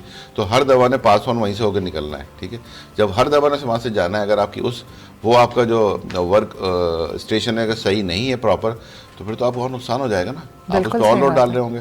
तो इसलिए मैं सेल्फ मेडिकेशन के लिए सबसे मना करता हूँ कि आप सेल्फ मेडिकेशन ना करें। आप जो है प्रॉपर डॉक्टर के पास जाएं, उनसे एडवाइस लें, इन्वेस्टिगेट करवाएं, फिर दवा लें। अच्छा मुझे बताएं, इसमें वैक्सीनेशन कितनी हेल्प करती है? क्या हम अपने बुज़ुर्गों को वैक्सीनेशन करवाएं निमोनिया की? जी बिल्कुल, अगर आपको चैनल लगा जैसे बच्चों को तो अक्सर लोग करवाते हैं। जी बिल्कुल, एक नीमो 23 के नाम से आती है और हिप वैक्सीन भी आती है। बच्चों के लिए हिप वैक्सीन कहलाती है जो इन्फ्लुएंजा किस बेस एज होती तक है। करा सकते हैं? 5 साल तक जो आप कराते हैं। और जो 5 साल से ओल्डर हैं और अगर उनकी नहीं हुई भी? हम तो ये रिकमेंड करते हैं, WHO की रिकमेंडेशन है कि मोर देन 60, पाकिस्तान में तो क्योंकि हमारी लाइफ एक्सपेक्टेंसी 62 ईयर्स है, बाहर ममालिक में तो 80 और 90 तक चली जाती है, तो हमें पाकिस्तान के सिनेरियो में अगर लूँ तो 55 के बाद या 50 के बाद जो है वो नीमो 23 का एक शॉट ज़रूर लगवाना चाहिए। अच्छा। जो 5 साल के नहीं होता, 5 साल को फिर दोबारा लगवाना चाहिए। खासतौर पर उन पेशेंट्स को जो घर में बुजुर्ग हैं उनको, या जो खुदा न खास्ता डायलिसिस पे पेशेंट होते हैं, जो डायलिसिस पे पेशेंट होते हैं उनको तो नीमो 23 ज़रूर लगवानी चाहिए, क्योंकि जब भी वो डायलिसिस पे जाते हैं खुदा न खास्ता तो उनको ये प्रॉब्लम हो सकती है कि वो नमूनिया के उनको केसेस ना हो जाएँ। क्या एहतियातन भी है कोई भी शख्स लगवा जी ले? बिल्कुल लगवा सकता है एहतियातन। और क्योंकि हम ऐसे मुल्क में रहते हैं ना जहाँ पोल्यूशन और जी असल में देखिए 2-3 वैक्सीनेशन होती हैं जो कॉज बनती है नमूनिया के, जैसे इन्फ्लुएंजा जिसको हम कहते हैं, जिसको फ्लू कहते हैं ना और फैम में। WHO हर साल जो है वो फ्लू की वैक्सीन का स्ट्रेन निकालती है, ठीक है, दुनिया में अभी इस साल भी निकला है, तो वो एक तो फ्लू की वैक्सीन ज़रूर लगवाएं। तो जो ट्रिगर पॉइंट है फ्लू और का वो ना हो, हर शख्स लगवाना चाहिए फ्लू की वैक्सीन। खासतौर पर वो वनरेबल लोग जिनको हर साल बहुत ज़्यादा नज़ला जुकाम खांसी होता है, बुखार होता है, वो तो ज़रूरी लगवाएं। और ख़ासतौर पर जो ओल्ड एज हैं उनको ज़रूर फ्लू की लगानी चाहिए वैक्सीन हर साल जो है वो फ्लू, क्योंकि जो आपका जो ट्रिगर पॉइंट है वो यही है, नज़ला जुकाम खांसी बुखार और फिर नमूनिया। तो आप उसी को वहीं आप रोक दीजिए। जब आपको फ्लू नहीं होगा खुदा ना खास्ता तो फिर आप, अच्छा शुक्र है कि आप उससे तो बच आप जाते फ्लू हैं। कह रहे हैं कि सब लोगों को लगवाना चाहिए हर साल? जी हर साल लगवाना चाहिए। और बगैर डॉक्टर के प्रिस्क्रिप्शन के लगवा लेना? नहीं तो आप डॉक्टर से तो डॉक्टर तो लगाएगा, खुद तो नहीं लगा सकते ना। नहीं जैसे होता है ना कि जाके आपने मेडिकल स्टोर में वहाँ पे कोई कंपाउंडर बैठा हुआ, नहीं ऐसा नहीं होता। आप अपने डॉक्टर से पूछें, प्रॉपर्ली जो डॉक्टर्स हैं वो आपको देखेंगे, आपका जो भी फिजिशियन है आप उसके पास। बिल्कुल फिजिशियन, हर किसी को पता है ये बात कि फ्लू की वैक्सीन की स्ट्रेन आती है। निमोनिया की आप कह रहे हैं कि वो भी लगाना चाहिए, वो भी डॉक्टर से सलाह लेके बिल्कुल लगवाना चाहिए। और मैंने गुजारिश की कि 55 और 60 के दरमियान तो ज़रूर लगवानी चाहिए, ख़ासतौर पे हर जो बुज़ुर्ग घर में हो, चाहे वो खातून हो या मर्द हो, और बच्चे जिनको हिप की वैक्सीन लगनी चाहिए, ठीक है ना। ये तो हमारे नॉर्मल जो इम्यूनाइजेशन प्रोग्राम है उसमें भी शामिल है, तो वो बच्चों को ज़रूर लगनी चाहिए। तो ये जो वैक्सीनेशन है ये प्रिवेंशन है। हमारा स्लोगन भी ये होता है कि जो एहतियात इलाज से बेहतर है। अगर आप एहतियात कर लें तो इलाज की ज़रूरत ही नहीं आपको। आपकी बोझ पे भी, जेब पे भी बोझ कम पड़ेगा, आपकी सेहत पे भी बोझ कम पड़ेगा और आप हशाश बशाश सेहतमंद ज़िंदगी गुजारें। बिल्कुल। अच्छा, अभी हम ऑफ एयर भी बात कर रहे थे कि पंजाब में इस वक्त काफ़ी बच्चों की अमवात हुई हैं, तो क्या ऐसा होता है कि घर में किसी एक को निमोनिया हो तो क्या ये लगने वाली बीमारी है? जी, वो लगने वाली जो है मैंने बताया जैसे फ्लू है, ठीक है। जैसे आप छींक रहे हैं, खांस रहे हैं, तो आपके एरोजल, आप मैंने छींका तो आपने भी उससे ले लिया, ठीक है। अगर आप भी छींक रहे हैं, आप भी छींक रहे हैं, तो इसलिए हम कहते हैं जब भी छींक आए या आपको कोई खांसी हो रही तो आप या तो कोई कपड़ा रख लें, रुमाल रख लें, ठीक है। और अगर आप थूकते हैं, स्पिट आउट करते हैं, तो कोई एक ढका हुआ बर्तन होना चाहिए घर में। पहले आपको याद होगा घरों में पे जो थूक रहे होते हैं इसकी वजह से भी अल्लाह ताला रहम करे। तो लेकिन अल्लाह का निज़ाम है, जहाँ पे जिन इलाकों में धूप निकलती है, ये देखें अल्लाह का निज़ाम कैसा है कि अल्लाह को पता है मेरी मखलूक जो है वो इतनी नालायक है, इसने कुछ ना कुछ गड़बड़ करनी है। तो जब आप खुदा न खास्ता अगर कहीं थूक देते हैं किसी बाज़ारों में, अगर उस पर धूप पड़ती है तो वो जरासीम उसके मर जाते हैं। ये धूप का जो अल्लाह का निज़ाम, क्योंकि हमने तो सुधरना नहीं है तो अल्लाह ताला खुद ही निज़ाम रखा हुआ। तो ये जो पंजाब में इतना कॉमन है वो शायद यही वजह है कि धूप भी नहीं निकल रही, सर्दी भी बहुत सख्त है। दो चीज़, तो स्मोक वहाँ पे बहुत ज़्यादा इसमें रहा, ठीक है ना, उसकी वजह से बहुत ज़्यादा जो है आपके लंग्स पे बहुत ज़्यादा प्रेशर पड़ा कि आपको ऑक्सीजन प्रॉपर प्योर नहीं मिल रही है, बच्चे हैं छोटे, ठीक है। और फिर बच्चों में इन्फेक्शन फैल गया है वहाँ पे और एक दूसरे से फैलना शुरू हो गया। अस्पताल एक्वायर्ड भी नमूनिया होता है, जब आप बच्चे को अस्पताल किसी बीमारी में लेके जाते हैं, बच्चा वहाँ एडमिट है तो वहाँ से भी बच्चा कैच कर लेता है। तो मैं यही पूछना चाहती थी कि निमोनिया लगता है? लगने से मैंने कहा कि आपको इन्फ्लुएंजा या फ्लू लगता है, उससे फिर ये ट्रिगर करता है नमूनिया की तरफ। अच्छा, अगर आप वहीं रोक दें तो नहीं होगा। ऐसा कोई नहीं है कि नमूनिया उदाहरण अगर मुझे है तो मैं अगर किसी हाथ में ला रहा हूँ या कुछ कर रहा हूँ तो उसको लग जाए, ऐसा नहीं होता। लेकिन हाँ, अगर मैं उसके सामने छींक रहा हूँ, खांस रहा हूँ और उसने भी ले लिया तो फिर चांसेस होते हैं कि उसकी अगर इम्यूनिटी कमज़ोर है तो उसको निमोनिया, उसको जो है फ्लू होगा और वो खांसेगा, छींकेगा, फिर लंग्स पे बर्डन पड़ेगा और ये प्रॉब्लम उसको हो सकती है। सही। अच्छा, अब आप towards the end summing up this conversation, कोई प्रिवेंशन, एक तो आपने कहा सेडेंटरी लाइफस्टाइल है, हम बिल्कुल ढीले बैठे हुए हैं तो हमारे लंग्स को भी आदत ख़त्म हो गई कि उसको मेहनत क्या कहते हैं, उसको सांस लेनी है। कोई और ऐसी चीज़ जो व्यूअर्स देख रहे हैं या पेरेंट्स देख रहे हैं या हमारे घरों में कोई ना कोई एल्डरली भी होता है, कुछ कहना चाहेंगे? जी बिल्कुल, मैं कहना चाहूँगा आपके चैनल के तवज्जुह से। देखें, एक तो आप अपनी रिहाइड्रेशन करें, पानी ज़्यादा पिया करें। हमारे यहाँ क्योंकि सर्दियाँ आ रही हैं, ना हम बच्चों को पानी पिलाते हैं ना खुद पानी पीते हैं, ठीक है ना। हमें पूरा दिन गुजर जाता है, कितने गिलास पिए, 2 गिलास, 3 गिलास, 4 गिलास। जबकि आपके 8 से 12 गिलास तो एक नॉर्मल अडल्ट की रिक्वायरमेंट है। बच्चा जो बेचारा बिस्तर पर है वो ज़्यादा उसको पता ही नहीं चलता माँ को कि इसको पानी की ज़रूरत हो रही है। आप उसके ये देखेंगे बच्चे ने अगर आप दिन भर में 4 पैम्पर या 5 पैम्पर चेंज करता था तो आज तो उसने 2 ही पैम्पर चेंज किए। इसका मतलब उसने यूरिन पास नहीं किया।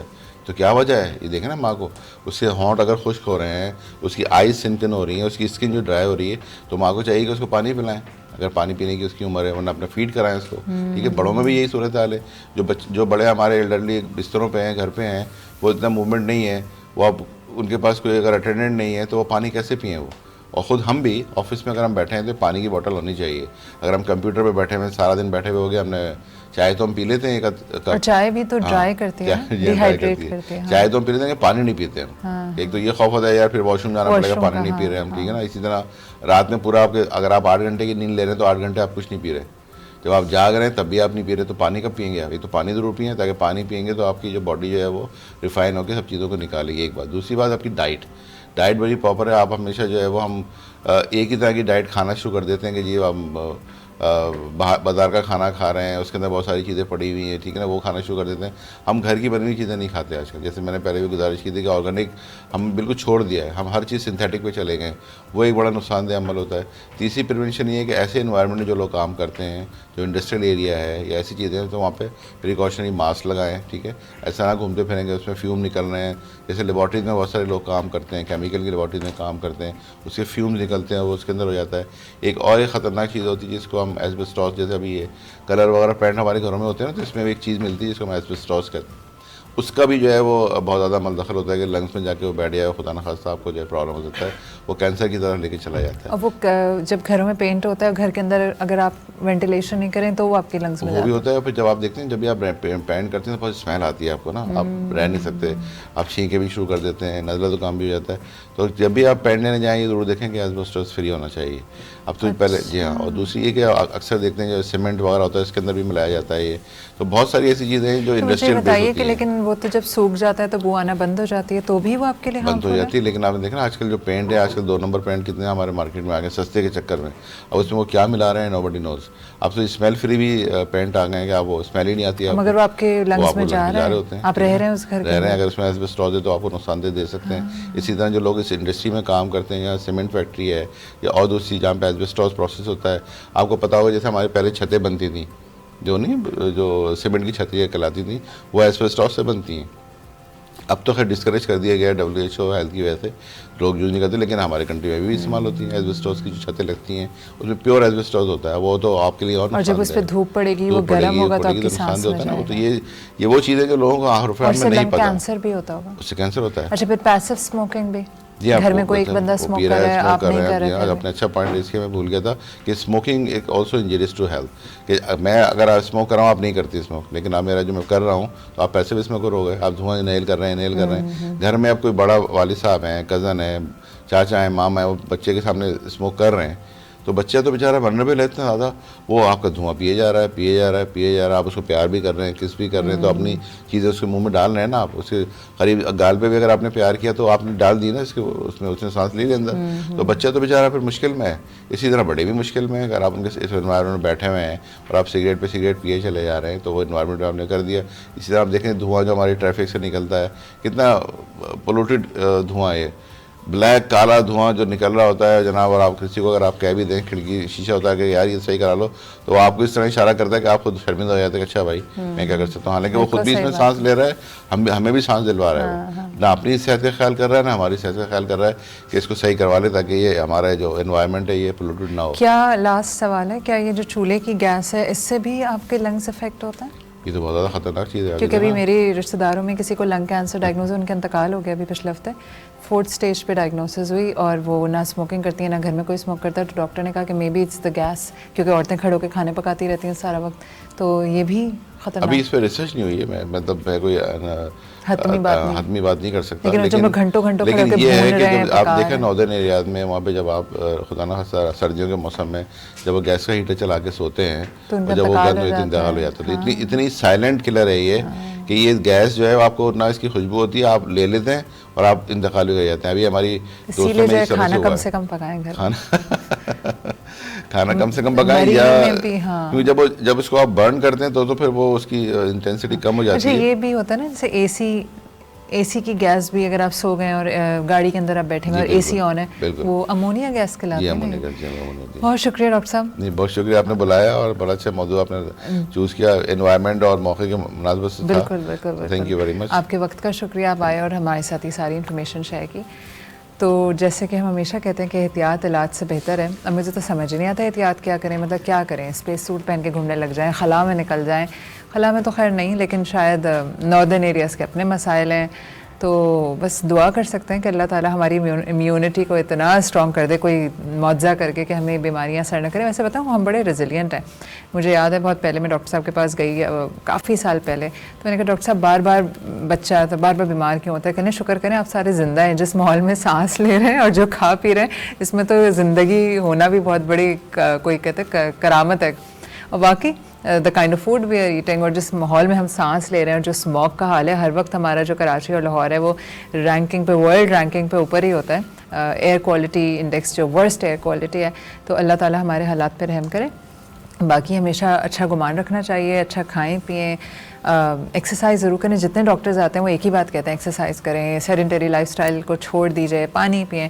तो कुछ ना कुछ अपने लिए करें, हो सकता है कि कहीं ना कहीं हमें बचत रहे हमारी। मैं एक ब्रेक ले रही हूँ, ब्रेक के बाद एक और बड़ा ज़बरदस्त मौजू और एक बहुत अच्छी मेहमान, आपने कहीं नहीं जाना है। मिलते हैं एक छोटे से ब्रेक के बाद।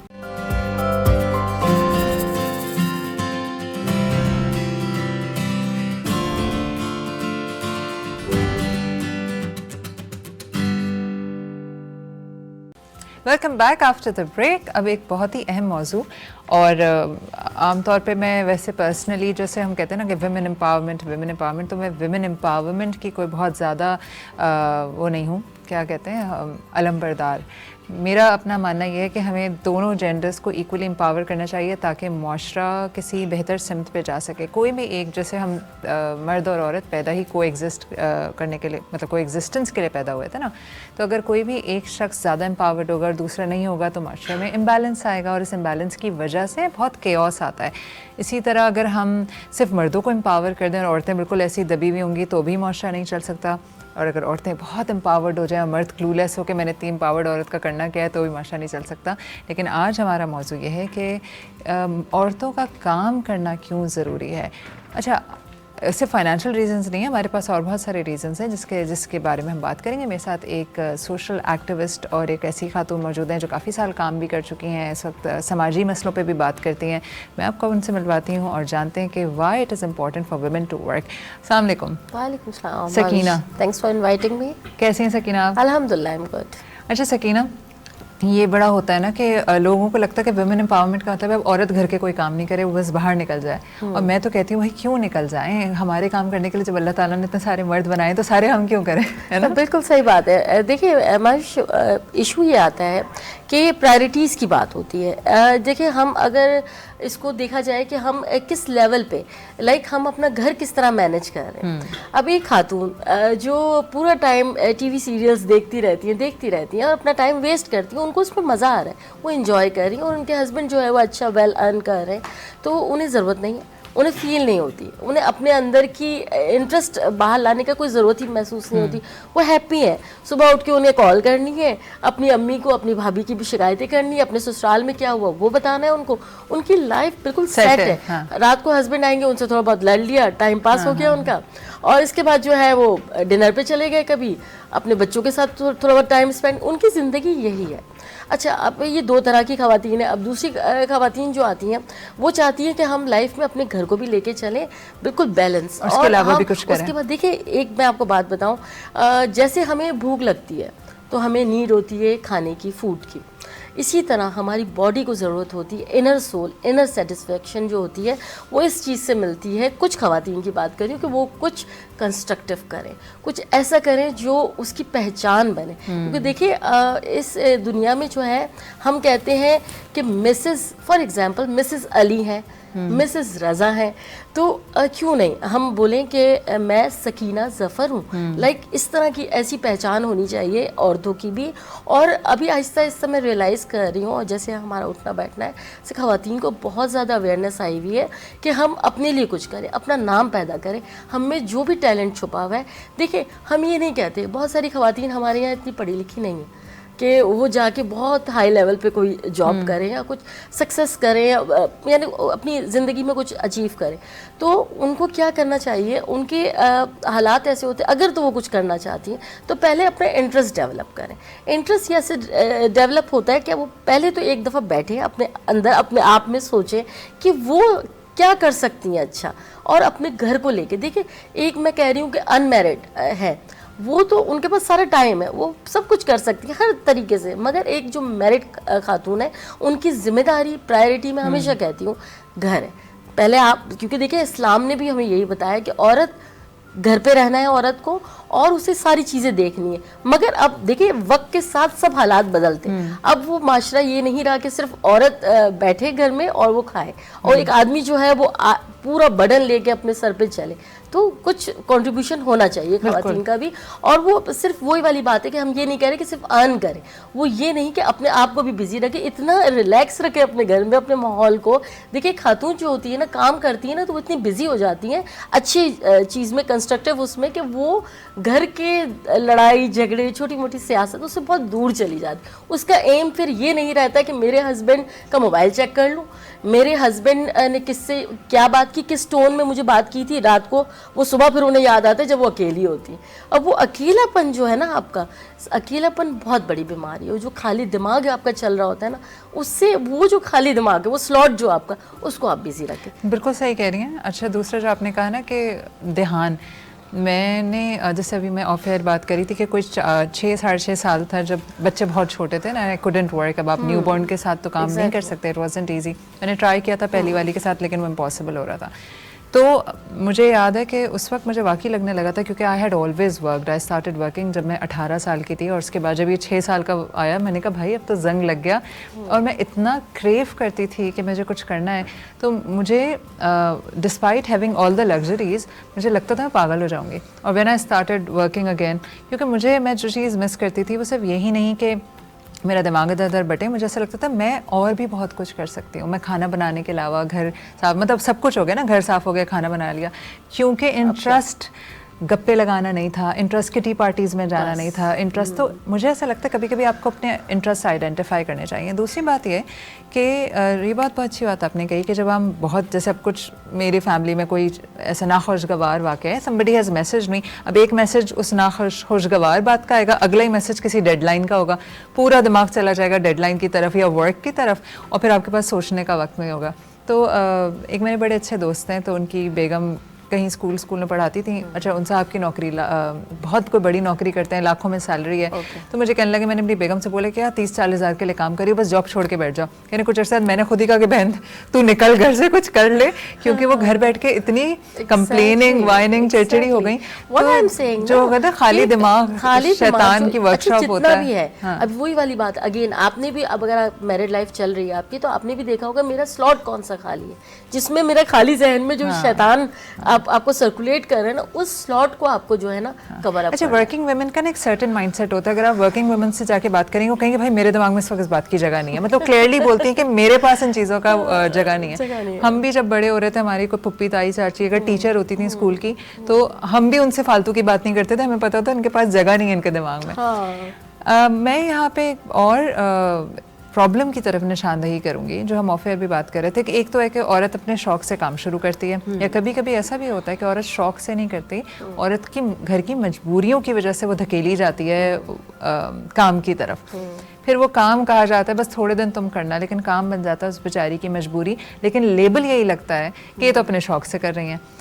ये क्या ऑब्जर्वेशन है आपके? मैं आपको एक बात बताऊँ, देखिए ख़वातीन जितनी भी है ना हमारे यहाँ, वो हमारी मशरिकी जो हमारी वो है, वो हमेशा से सपोर्ट करना चाहती है, चाहे आप हो, मैं हूँ, चाहे वो ऐसी हमारी वर्किंग जो हमारे साथ लेबर होती हैं और हेल्पर्स होती हैं, उनकी भी यही जहनीत है।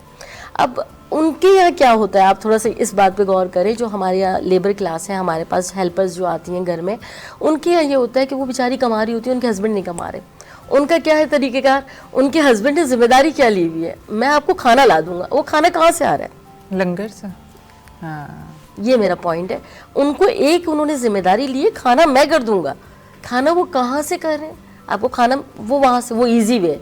और जब उनको नशे के लिए, यानी नॉर्मल क्लास जो उनकी है वो यही करती है सब, तो वो अपनी बीवी को मार पीट के पैसे ले जाते हैं। ये मैं आपको बता रही हूँ, एकदम ही चीप क्लास आपकी हो गई जो हमारे वर्किंग उसमें।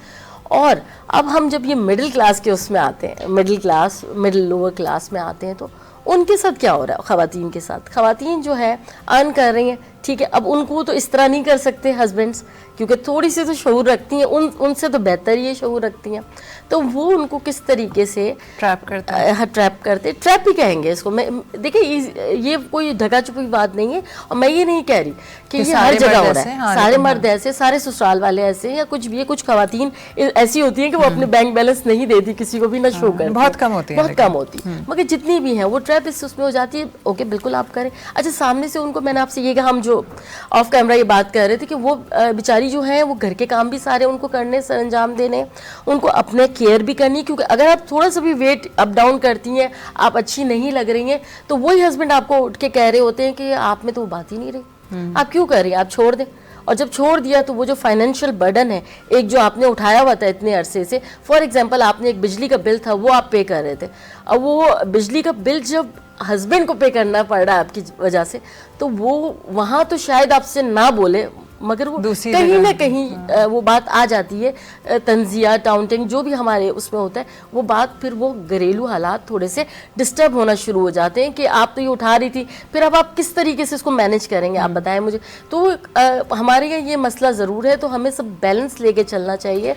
अगर तो कैसे लें बैलेंस इस तरह लें कि ये पहले से क्लियर होना चाहिए। देखिए, पहले तो ये बात मैं आपको बताऊं कि मेरा एक अपना नॉर्मल ये है तज्जिया कि आप जो जितना भी आप लेडीज़ जो है अर्न करती है ना, उसका जो भी हिस्सा है वो सिर्फ अपने तक महदूद रखें, और ये बात पहले ही क्लियर कर दी जाए कि ये जितना भी नहीं मिलेगी। नहीं, आप सुने ना मेरी बात, आप पहले ये बात पहले से ही तय कर दी जाए कि मैं, देखिए, आपकी इस्लामिक तौर पे बीवी जो है शौहर की जिम्मेदारी है, वो जो मैं जितना भी अर्न करूंगी ना, मैं आपसे कुछ नहीं ले रही। अगर मैं अर्न कर रही हूँ तो मैं आपसे अपनी ज़ात के लिए कुछ भी पॉकेट मनी नहीं ले रही। फॉर एग्जांपल, मुझे ब्रांडेड कपड़े चाहिए, मुझे ब्रांडेड सैलून में जाना है, या जो भी मेरी XYZ ज़रूरत है, वो मैं आपसे नहीं लूँगी, वो मैं अपना खर्चा खुद उठाऊंगी। तो आपको एक रिलीफ मिल गया। ये पहले जहन में हस्बैंड के डाल दी कि मैं आपकी जिम्मेदारी हूँ, और अगर मैं ये जॉब कर रही हूँ तो ये मैं खुद पे लगाऊंगी, आपका बर्डन कम हो जाए। तो ये चीज़ पहले क्लियर कर देनी चाहिए। तो उसका जो भी आप खर्च कर रहे हो, तो ये बात आप बावर करवाते जाएंगे बार बार। मेरे जहन में तो यही हल है कि आप उन्हें बताएं कि ये चीज़ मैं अपने उस पर कर रही हूँ, तो आप पे मेरा बर्डन खत्म हो गया। मेरे जहन में तो ये हल है कि आपकी जो भी सैलरी है उसमें से एक पोर्शन आप अपने लिए बचा लें, और फ़र्ज़ करें 15,000 कमाती हैं तो आप घर में बताएं कि मैं 10 कमाती हूँ। मैं ये नहीं कि मैं लोगों को झूठ बोलने का मशवरा दे रही हूँ, लेकिन बहुत दफ़ा ऐसा होता है कि ख़वातीन जितनी सैलरी हो पूरी की पूरी उनका उन पर फ़र्ज़ हो जाता है कि वो मियाँ के हाथ में उनको ला के रखनी पड़ती है, और वो बहुत एंड में वो they are left with nothing. तो या तो वो अपने हस्बैंड्स ऐसे होते हैं जो वाइफ को जो है वो सैलरीज भी नहीं बताते। नहीं, ज़्यादातर नहीं बताते मेरा ख्याल है। हाँ, बहुत ज़्यादा है कि वो नहीं बताना पसंद करें। आपकी ज़रूरत पूरी हो रही है, मैं आपको A to Z, और कितनी पॉकेट मनीज भी नहीं देते। हाँ। आप देख रहे हैं, अब वो ये कहते हैं कि आपकी ज़रूरत है पूरी हो रही है, सही है, वो ग्रोसरी के पैसों में से अपने लिए पैसे बचा रही होती है। फिर वही कि मैंने तो इतने सारे पैसे दे दिए, कहाँ चले गए। एंड ऑफ द मंथ जब पैसे खत्म हो, सैलरी खत्म होने लगती है, तो फिर वो ब्लेम गेम शुरू हो जाता है आपका कि भाई आपने यहाँ फाइनेंस एक ऐसी चीज़ है कि दुनिया में बहुत दफ़ा तलाक़ें फाइनेंशियल रीजंस की वजह से होती हैं, क्योंकि जब मर्द कमा के घर की ज़रूरियात पूरी नहीं करता। मेरे जहन में एक बहुत ही पुरानी एक बात आई। मैंने टीवी पे एक हमारे बड़े मशहूर सिंगर हुआ करते थे, नजम शिराज, अब मेरा ख्याल है वो नहीं गाते, तो उनकी एक बात थी जो मैंने टीवी पे सुनी थी और मेरे दिमाग में चिपक गई। उन्होंने कहा कि औरत चाहे कितनी भी वो हो, पढ़ी लिखी हो, बेहतरीन जॉब पर हो, लेकिन अगर वो अच्छी माँ नहीं साबित होती तो भी घर टूटता है। और इसी तरह मर्द बेहतरीन गिटार बजा ले, बेहतरीन गाना गा ले, लेकिन अगर वो किफ़ालत नहीं कर सकता अपनी फैमिली की, चाहे वो कितना भी अच्छी नेचर का है, but he is unable to provide for his family, तो भी घर टूटता है। और ये बात अब देखें, आज माशरे में हम ये इम्बैलेंस देखते हैं कि मर्द कमा नहीं रहे, औरतें कमा रही हैं। अब हम आते हैं इस मौजू पे जो अभी शुरू में हम बात कर रहे थे कि औरत को अपने लिए ज़रूर कुछ करना चाहिए। अच्छा, ज़रूरी नहीं कि आप कोई जॉब ही करें, आप कोई हॉबी परसू करें, और अक्सर हॉबी के थ्रू ही हम कमा सकते हैं, है ना। एग्जैक्टली देखिए अच्छा क्योंकि पॉइंट तो ये है ना कि आपको सेंस ऑफ अकम्पलिशमेंट हो ताकि आपका मूड अच्छा रहे, आपका दिमाग उल्टी पुल्टी चीज़ों पे ना जाए, ये है पॉइंट। बिल्कुल देखिए इधर भी अगेन मैं यही कहूँगी कि बहुत सारी ख़वातीन ऐसी होती हैं जिनको अर्निंग का कोई वो नहीं होता, मकसद नहीं होता कि हम अर्न करें, कि अर्न करना कोई उनका वो इशू ही नहीं है। उनका इशू ये होता है कि वो जैसे अभी आपने बताया था कि वो बस मसरूफ़ रहे। उनके हस्बैंड भी ये कहते हैं कि तुम कोई ऐसी एक्टिविटी सोसाइटी उसमें काम करो, कुछ सोशल वर्क कर लो, कुछ भी ऐसा कर लो जिसमें तुम बिज़ी रहो, बस मेरी जान छोड़ दो, तुम मुझसे झगड़ा मत करो। मगर मोस्टली अब जो केसेस आ रहे हैं ना कोविड के बाद से, तो उसमें मुझे ऐसा लगता है कि बहुत सारी हमारे जो फाइनेंशियल हालात जिनके बहुत ज़्यादा अच्छे थे वो अब तक उसको स्टेबल नहीं कर पाए, क्योंकि आपको पता है कि किस कदर महंगाई हर तरीके से बढ़ रही है। तो उसके अंदर तो ये है कि ख़वातीन को अपनी ज़िम्मेदारी, वैसे मर्द हजरात से भी वो है कि अपनी ज़िम्मेदारी खुद उठाएं, और अगर हस्बैंड खाली अकेले वो कर रहे हैं तो उस पर इतना बर्डन ना डालें। देखिए ये हालात भी तो ख़राब होते हैं ना कि आप एक आदमी अगर अकेला कमा रहा है और 4 बच्चे आपके, उसकी अम्मी अब्बू हैं, आप खुद हैं, तो वो एक बंदा कमा रहा है, आप उनसे फड्डे भी कर रही हैं और सब कुछ कर रही हैं, ब्रांड भी चाहिए आपको। ये वाले फड्डे बेकार है ना, क्योंकि आपको पता है कि इसकी सैलरी का 50,000 है तो 50,000 कुछ गलत होगा, वहाँ जाके कोई नहीं। अगर वो ये पूरा कर भी रहे हैं कुछ आपका, आपकी जिद के उसमें, तो कुछ गलत है। मैं बात ये कह रही हूँ कि 50,000 अगर है तो ये एज अ फैमिली भी अंडरस्टैंड करनी चाहिए ना कि या तो डाका डाले बाहर जाके। मैं यही कह रही हूँ ना, कुछ गलती करके लाएंगे, अगर वो लेके भी आएंगे कुछ गलत ही होगा उससे, क्योंकि सैलरी तो है नहीं। तो फिर मैं यही कह रही हूँ कि आप जो है ख़वातीन जितना भी कर रही हैं और वो चाहती हैं कि वो सेफ़ रहे, तो वो ये पहले डिक्लेयर कर दें कि हम कुछ करना चाह रही हैं, और जो है वो ये जितनी भी पॉकेट मनी आप हमें दे रहे थे या नहीं दे रहे थे, या जो भी हमारा झगड़ा था, वो मैं खुद अपना बर्डन बर्दाश्त करूँगी। तो ये मेरे ख्याल से मामला यहाँ से वो हो जाएगा कि हाँ ठीक है, वो भी हैप्पी रहेंगे। उनके दिमाग में देखिए सारा गेम जो है ना वो दिमाग का है। अगर आप उसको सही से लेके चलेंगे और कुछ कुछ कभी कभी गिफ्ट दे दिया आपने, अपनी सास को दे दिया, अपनी नंदों को, देखिए हैप्पी रहने के बहुत सारे तरीके हैं। उसको आपको घर में ही, देखिए हर किसी का आपकी ज़िंदगी में, आपके घर में अलग मसला होगा, मेरे घर में अलग ही एक सिनेरियो चल रहा होगा, तो वो हम इधर बैठ के उनके सिनेरियो सही नहीं कर सकते, वो उन लेडीज़ को खुद ही सही करने पड़ेंगे। सोच समझ के, समझदारी से घर को भी लेके चलना है। ऐसा नहीं हो सकता कि अगर आपने जॉब कर ली है तो भाई हम तो भाई सुपर वुमेन हो गए और हमें आदमी की जरूरत ही नहीं है। At the end of the day आप बीवी और माँ पहले हैं, बिल्कुल, है ना, चाहे बात कितनी भी कड़वी लगे, दिस इज द रियलिटी। हमारी प्रायोरिटी हमेशा औरतों की घर होना चाहिए। जितना आपका घर संभला हुआ होगा उतना ही आप बाहर संभले हुए होंगे, है ना। Thank you so much. वक्त की किल्लत है और हमारे पास एक और सेगमेंट भी है। बहुत शुक्रिया आप आए सकीना, थैंक्स फॉर हैविंग। और अल्लाह करे कि हमारी कॉन्वर्सेशन से ख़वातीन, अच्छा मुझे कभी कभी लगता है कि वैसे दिखने में बड़ी एम्पावर्ड खातून हूँ, लेकिन मुझे कभी लगता है मैं इतनी दकियानूसी बातें करना शुरू कर देती हूँ, because I have been working for many years. और सुबह यही होता है कि पहले बच्चों को उठा के उनको स्कूल भेज के मैं अपने सारा जो स्केड्यूल है, वर्क स्केड्यूल, वो बच्चों के इर्द गिर्द। औरतों को कभी सुकून नहीं आता। आपको पता है अगर आप यहाँ बैठी है ना तो आपकी कोई भी मिसमैनेजमेंट हुई भी होगी ना आपके दिमाग में चल रही है। खाने का दिमाग में रहेगा, बच्चों का स्कूल पिकअप, होमवर्क्स। लेकिन उसी में तो देखें हमारी कामयाबी है। आपके बच्चे अगर खुश होंगे या आपके बच्चे आपके साथ महफूज महसूस करते होंगे तो ही वो अच्छे इंडिविजुअल बन सकेंगे। तो आप ये मत भूलिए, या तो आप शादियां ना करें, आप बच्चे ना करें, क्योंकि बच्चे या शादी एक बहुत बड़ी कमिटमेंट है, बहुत बड़ी जिम्मेदारी है। वंस इज़ डन, एक बार एक पहला बच्चा हो गया, उसके बाद उससे आपका कोई छुटकारा नहीं है। हम वेस्ट में नहीं रहते कि 18 साल का तो घर छोड़ देगा, वो तो तब भी घर नहीं छोड़ेगा, अपनी बीवी भी लेके वापी के घर में आएगा। तो आपका बच्चा हमेशा हमेशा आपकी ज़िम्मेदारी रहेगा। दूसरी बात ये, always do something for your self, क्योंकि आप काम करते हैं तो बच्चे भी they take pride in introducing you. देखें बहुत दफ़ा ऐसा होता है कि जिनकी माएँ डॉक्टर होती हैं या टीचर्स होती हैं या कंसल्टेंट्स, कोई काम करती हैं या किसी मुआशरे में कोई ऐसा किरदार अदा कर रही होती हैं जो बच्चों के लिए फ़ख्र का बायस होता है। बच्चे बड़े फ़ख्र से अपने दोस्तों से मिलवाते हैं। या जिनकी माएँ बिल्कुल घरेलू होती हैं, वो तेल वेल लगा के चादर लपेट के आ गई, बच्चे ये भी मना करते हैं कि मैं अब बाहर ही रहेगा, मैं आ जाऊँगा बाहर। तो बच्चे भी बड़े चालाक हैं, they like to show off their mothers जो कि स्ट्रॉन्ग हो।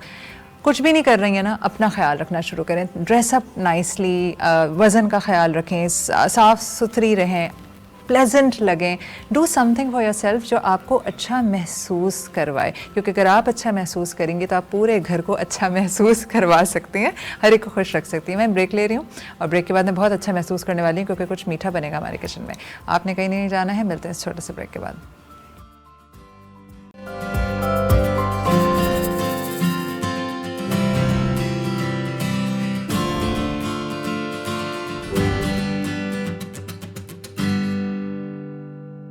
Welcome back after the break. मैं मौजूद हूँ किचन में और कबाब रेडी हो चुके हैं और अब कुछ मीठा बनने जा रहा है, तो जानते हैं आलिया से कि क्या बन रहा है। आलिया, अब सबसे पहले तो बताएं कि कबाब रेडी। जी, कबाब रेडी हो गए। मैं आपकी बातें सुन रही थी, बहुत इन्फॉर्मेटिव गुफ्तगू थी, सुन भी रही थी और मैं इसको डीप फ्राई भी कर रही थी। आपने गोल्डन डीप फ्राई जी, करके निकाल जी, लिया। बिल्कुल कुरकुरे होते हैं तो वो अच्छे लगते हैं, ऊपर से इसकी कोटिंग कुरकुरे अच्छा, आप खाने में अच्छी इसको लगती है। अंडा लगा के भी हम कोट कर सकते जी हैं? बिल्कुल, तो मैंने आधे को अंडा मिल गया था यहाँ मुझे, तो अंडा बीट करके पहले उसमें कोट किया, उसके बाद क्रम्स में लगा अच्छा, के इन केस अगर अंडा नहीं हो तो सिर्फ क्या हम मैदे की कोट करके मैदे भी कोट कर सकते हैं, बिल्कुल। बस हमें ये होता है कि जरा से फर्म रहे, टूटे ना तलते हुए। सही है। तो अंडा फेंट के आपने अंडा जी, लगाया, फिर क्रम्स लगाए जी। और फिर इसको बिल्कुल गोल्डन और ब्राउन करके। आंच भी जो है बहुत हल्की नहीं होनी चाहिए, मॉडरेट आंच होनी चाहिए, उस पे तलना चाहिए, ना तेज ना ना बिल्कुल तेज ना, हल्की। बिल्कुल। ठीक है, और अब हम क्या बना रहे हैं? अब हम मीठा बना रहे हैं। मीठे में मैंने सोचा था कि आज कुछ डिफरेंट सा, घर में कभी तकरीबात होती हैं, बच्चों की सालगिरह होती है, तो हमें चाहिए होती है कि मिठाई कोई हो। वैसे तो मिठाई इतनी महंगी हो गई सही बात है। तो इसलिए कोई सस्ती सी चीज, और वो भी सूजी से। मगर सूजी से बनाते हैं तो टेस्ट हमें सूजी का नहीं लगता, बहुत अच्छा इसमें टेस्ट आता है। तो घी हम की क्या बना वजह रहे हैं? से। सूजी और दूध का पेड़ा। जी हाँ, ये पेड़े की तरह बनेंगे। पेड़े की तरह बनाते हैं गोल, और उसमें हम कोकोनट भी यूज करते हैं, तो कोकोनट का टेस्ट बहुत अच्छा आता है। अच्छा, एक तरफ अगर आप लोगों को ब्लेंडर नजर आ रहा है या नहीं आ रहा मुझे नहीं पता, तो इस ब्लेंडर में हमने दूध और कोकोनट को ब्लेंड करके ब्लेंड रखा है। किया था, कितना क्योंकि कितना इसमें दूध लिया? हमने हाफ कप जो है वो डेसिकेटेड कोकोनट लिया हुआ था, यानी कि खोपरे का पाउडर। खोपरे का पाउडर और खोपरा, 1 कप खोपरे का मिल्क। पाउडर नहीं, कोकोनट का पाउडर, खोपरा। जी, जो खोपरा है वो हमने लिया, बिल्कुल लिया था। और आधा 1 कप दूध, 1 कप दूध और 1 कप दूध। जी हाँ। आधा कप कोकोनट पाउडर और 1 कप दूध। और ये हमने अच्छी तरह ब्लेंड कर लिया कि इसका दाना पूरा जी, फ्लेक्स नजर ना आए, ये ब्लेंड हो जाए, बिल्कुल पेस्ट बन गया है, पेस्ट की तरह हो जाए। लेकिन मैं और देख अगर ये वाला सही नारियल है। ना हो तो लोग ये भी करते हैं कि अगर साबुत नारियल है तो उसका शेल हटा के और उसके फिर ऊपर की परत हटा के कद्दूकश कर लें, नारियल को कद्दूकश करें और फिर दूध में ब्लेंड कर लें। हाँ, तो वो लेकिन भी- इतनी मेहनत से बेहतर है कि आप जी, दुकान से अगर जो है ना वो हो खोपरा तो- खरीद लें। जी जी। अच्छा ठीक है, तो ये ब्लेंड करके हाँ। हमने अच्छी तरह रख लिया है। मैं चूल्हा बिल्कुल। जला रही हूँ, जी। अब आप बताती और जाएं। सबसे पहले हम ये करेंगे कि हाफ कप सूजी लेंगे। सूजी हमें इसमें बारीक चाहिए। बारीक इसलिए चाहिए कि मिठाई के टेक्सचर के लिए हमें बारीक सूजी चाहिए होती है। क्या सूजी बारीक और मोटी अलग अलग जी अलग आती है, बारीक भी होती है और थोड़ा दाना मोटा भी होता है। मगर अगर आपको बारीक सूजी भी मिले ना, उसको भी आप ग्राइंड करें। अच्छा, जी, तो ये अपनी मैंने ग्राइंड हाफ कप करके- सूजी ग्राइंड अच्छा, की हुई देखिए है। इसमें देखिएगा ये बिल्कुल पाउडर बिल्कुल पाउडर की तरह हो हो गई गई। है। जी। ठीक है, अब क्या करना है? अब हम सबसे पहले 4 टेबल स्पून घी डालेंगे। अच्छा, है। घी जरा सा ज्यादा इसलिए पड़ेगा कि घी का फ्लेवर सूजी के साथ बहुत अच्छा मिठाई में आएगा और सूजी इसके साथ बिल्कुल मिक्स हो जानी चाहिए। तो इतना घी तो हो, 4 टेबल स्पून भर के घी डालेंगे। देसी घी मिल जाए तो क्या वो बात तो है। बहुत अच्छा होता है, उसका टेस्ट भी बहुत अच्छा होता है मिठाइयों में। ये हमने पूरा निकाला था 4 टेबल स्पून।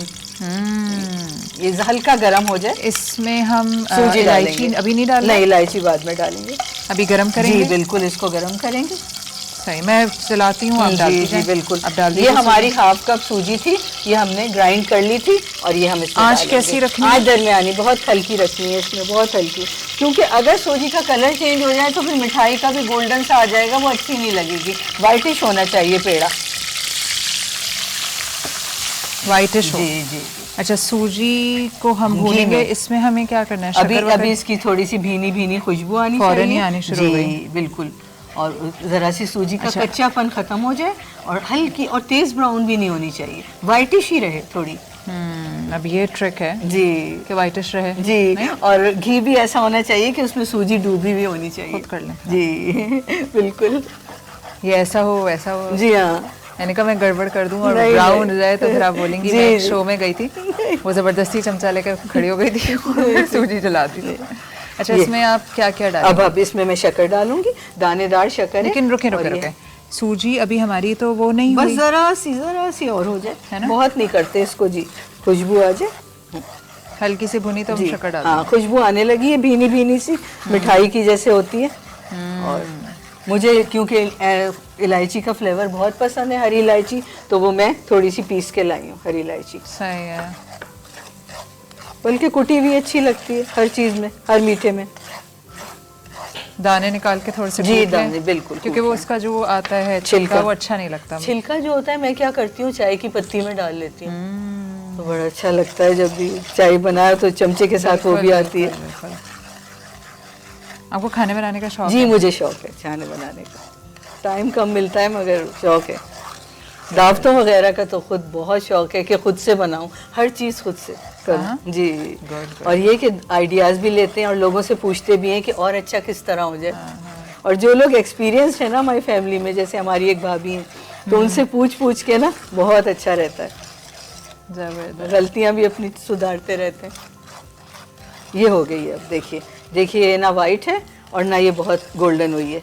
अब इसमें ये हाफ कप चीनी ये मिला देंगे और अब इसको उसके साथ करेंगे। अच्छा, अब चीनी इसको का चीनी दाना डाल घुल के? जाए जी बिल्कुल। अभी आँच आप कह रही हैं हम बिल्कुल हल्की रखेंगे अभी, देख हल्की, लीजिए, जी आँच हाँ, सही है? बिल्कुल आँच सही है, हल्की आँच बस अभी है। चीनी घुलानी है। जी चीनी घुला। अच्छा, चीनी घुला कर क्या जी। अभी हम इलायची भी डालेंगे आपने? जी हाँ, अभी डालूंगी जब डेसिकेटेड कोकोनट डालूंगी ब्लेंडेड, तब इलायची अब डालूंगी। ये चीनी घुलेगी, फिर जी हम बिल्कुल कोकोनट डालेंगे, फिर हम पकाएंगे। जी हाँ बिल्कुल, इलायची डालेंगे और ज़रा सा मैं केवड़ा भी लाई हूँ, केवड़ा डालूंगी, बस फिर इसको पकाएंगे और ये बिल्कुल ऐसा हो जाएगा जैसे मैदे की तरह, बिल्कुल जैसे डो होती है ना मैदे की, ऐसा हो जाएगा ये।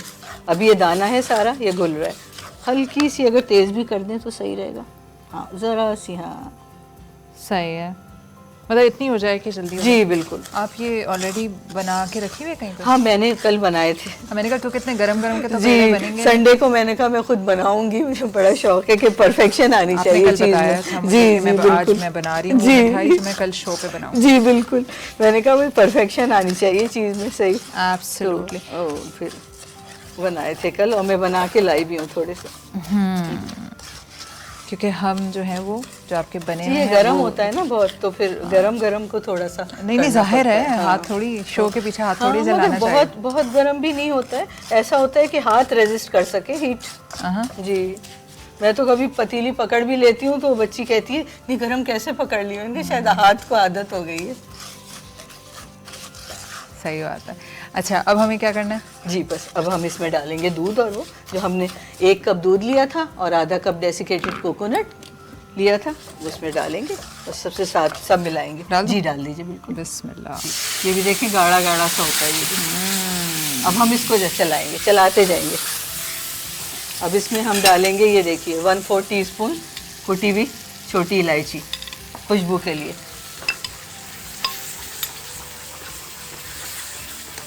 अब इसको तेज तेज चलाएंगे। ये देखिए ऐसा हो रहा है जैसे हमारा खोया होता है ये। अब इसमें ये बहुत थोड़ा सा 2-3 ड्रॉप्स हम ये केवड़ा एसेंस, वनीला एसेंस तो नहीं नहीं, डालना ये ना? केवड़ा। अजीब हो जाएगा। जी नहीं वनीला नहीं, फिर वो केक जैसी खुशबू आने लगती है। हाँ जी।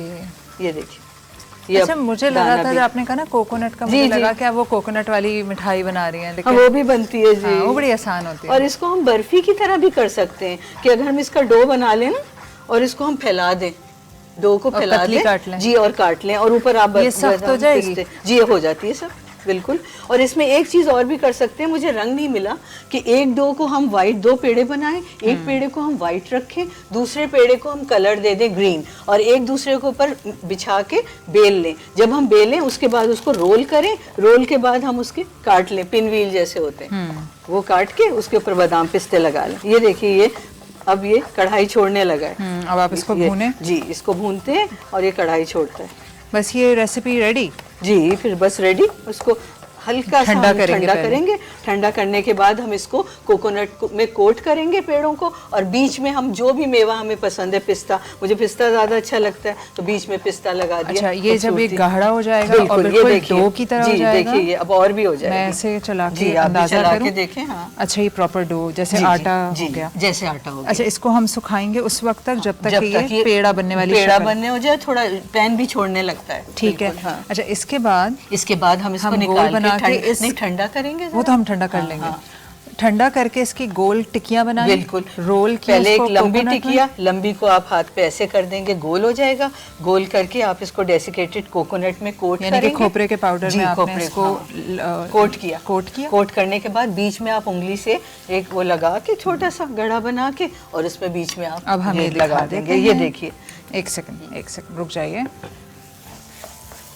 इसको आप ये दिखा दें। इसमें अगर हम जी रोल करके देखिए अभी पेड़े को ये लिया पेड़ा हमने। अच्छा, ये ऐसे- कैमरा आपका दिखा रहा है जी। तो आप बस ये पेड़ा लिया हमने, पहले लंबाई में किया, उसके बाद दोनों हथेलियों से ऐसे दबा दिया ये गोल बन गया, ये गोल बना, इसके किनारे हमने सेट किए ऐसे बिल्कुल गोल, जैसे मिठाई होती है पेड़े, पेड़े की तरह गोल किया, और उसके बाद हमने कोकोनट में ऐसे कोट कर लिया, इस तरह कोट किया, और बीच में उंगली से एक ऐसे डिप्रेशन लगा के यूं यूं, ठीक है, यूं यूं करके, और यहाँ हमने ये जो भी मेवा हमें पसंद है यहाँ मैंने पिस्ता रख यहाँ दिया, रख दें। और इसको ऐसे रखते गए। अगर बाकी को भी आपने जी कुछ बाकी लगाने को भी पिस्ते जी तो आप लगा मैंने ये लीजिए। लगाने हैं पिस्ते।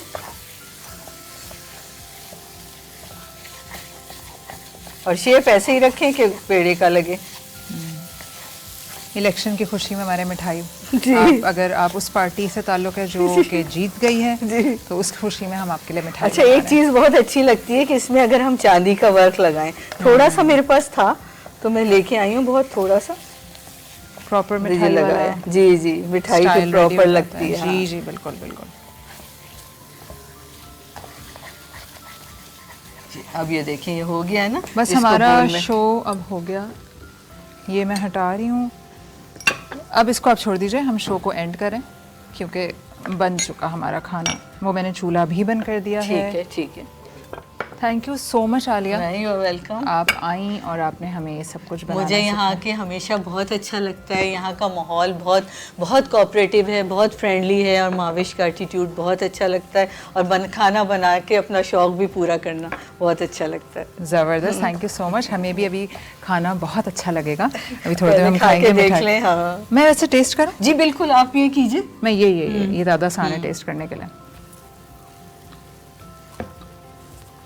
मज़े किया, वाकई टेस्टी है, इट्स गुड, बनाई जा सकती है, झटपट तैयार हुई है।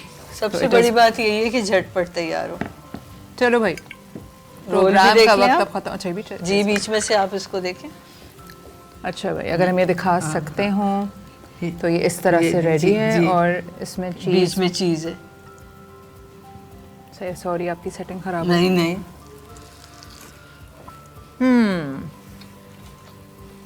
Very nice. इसका नमक हमने देखा नहीं था, मगर हर चीज़ में नमक था, इसलिए मैंने नमक बिल्कुल यूज़ नहीं किया है।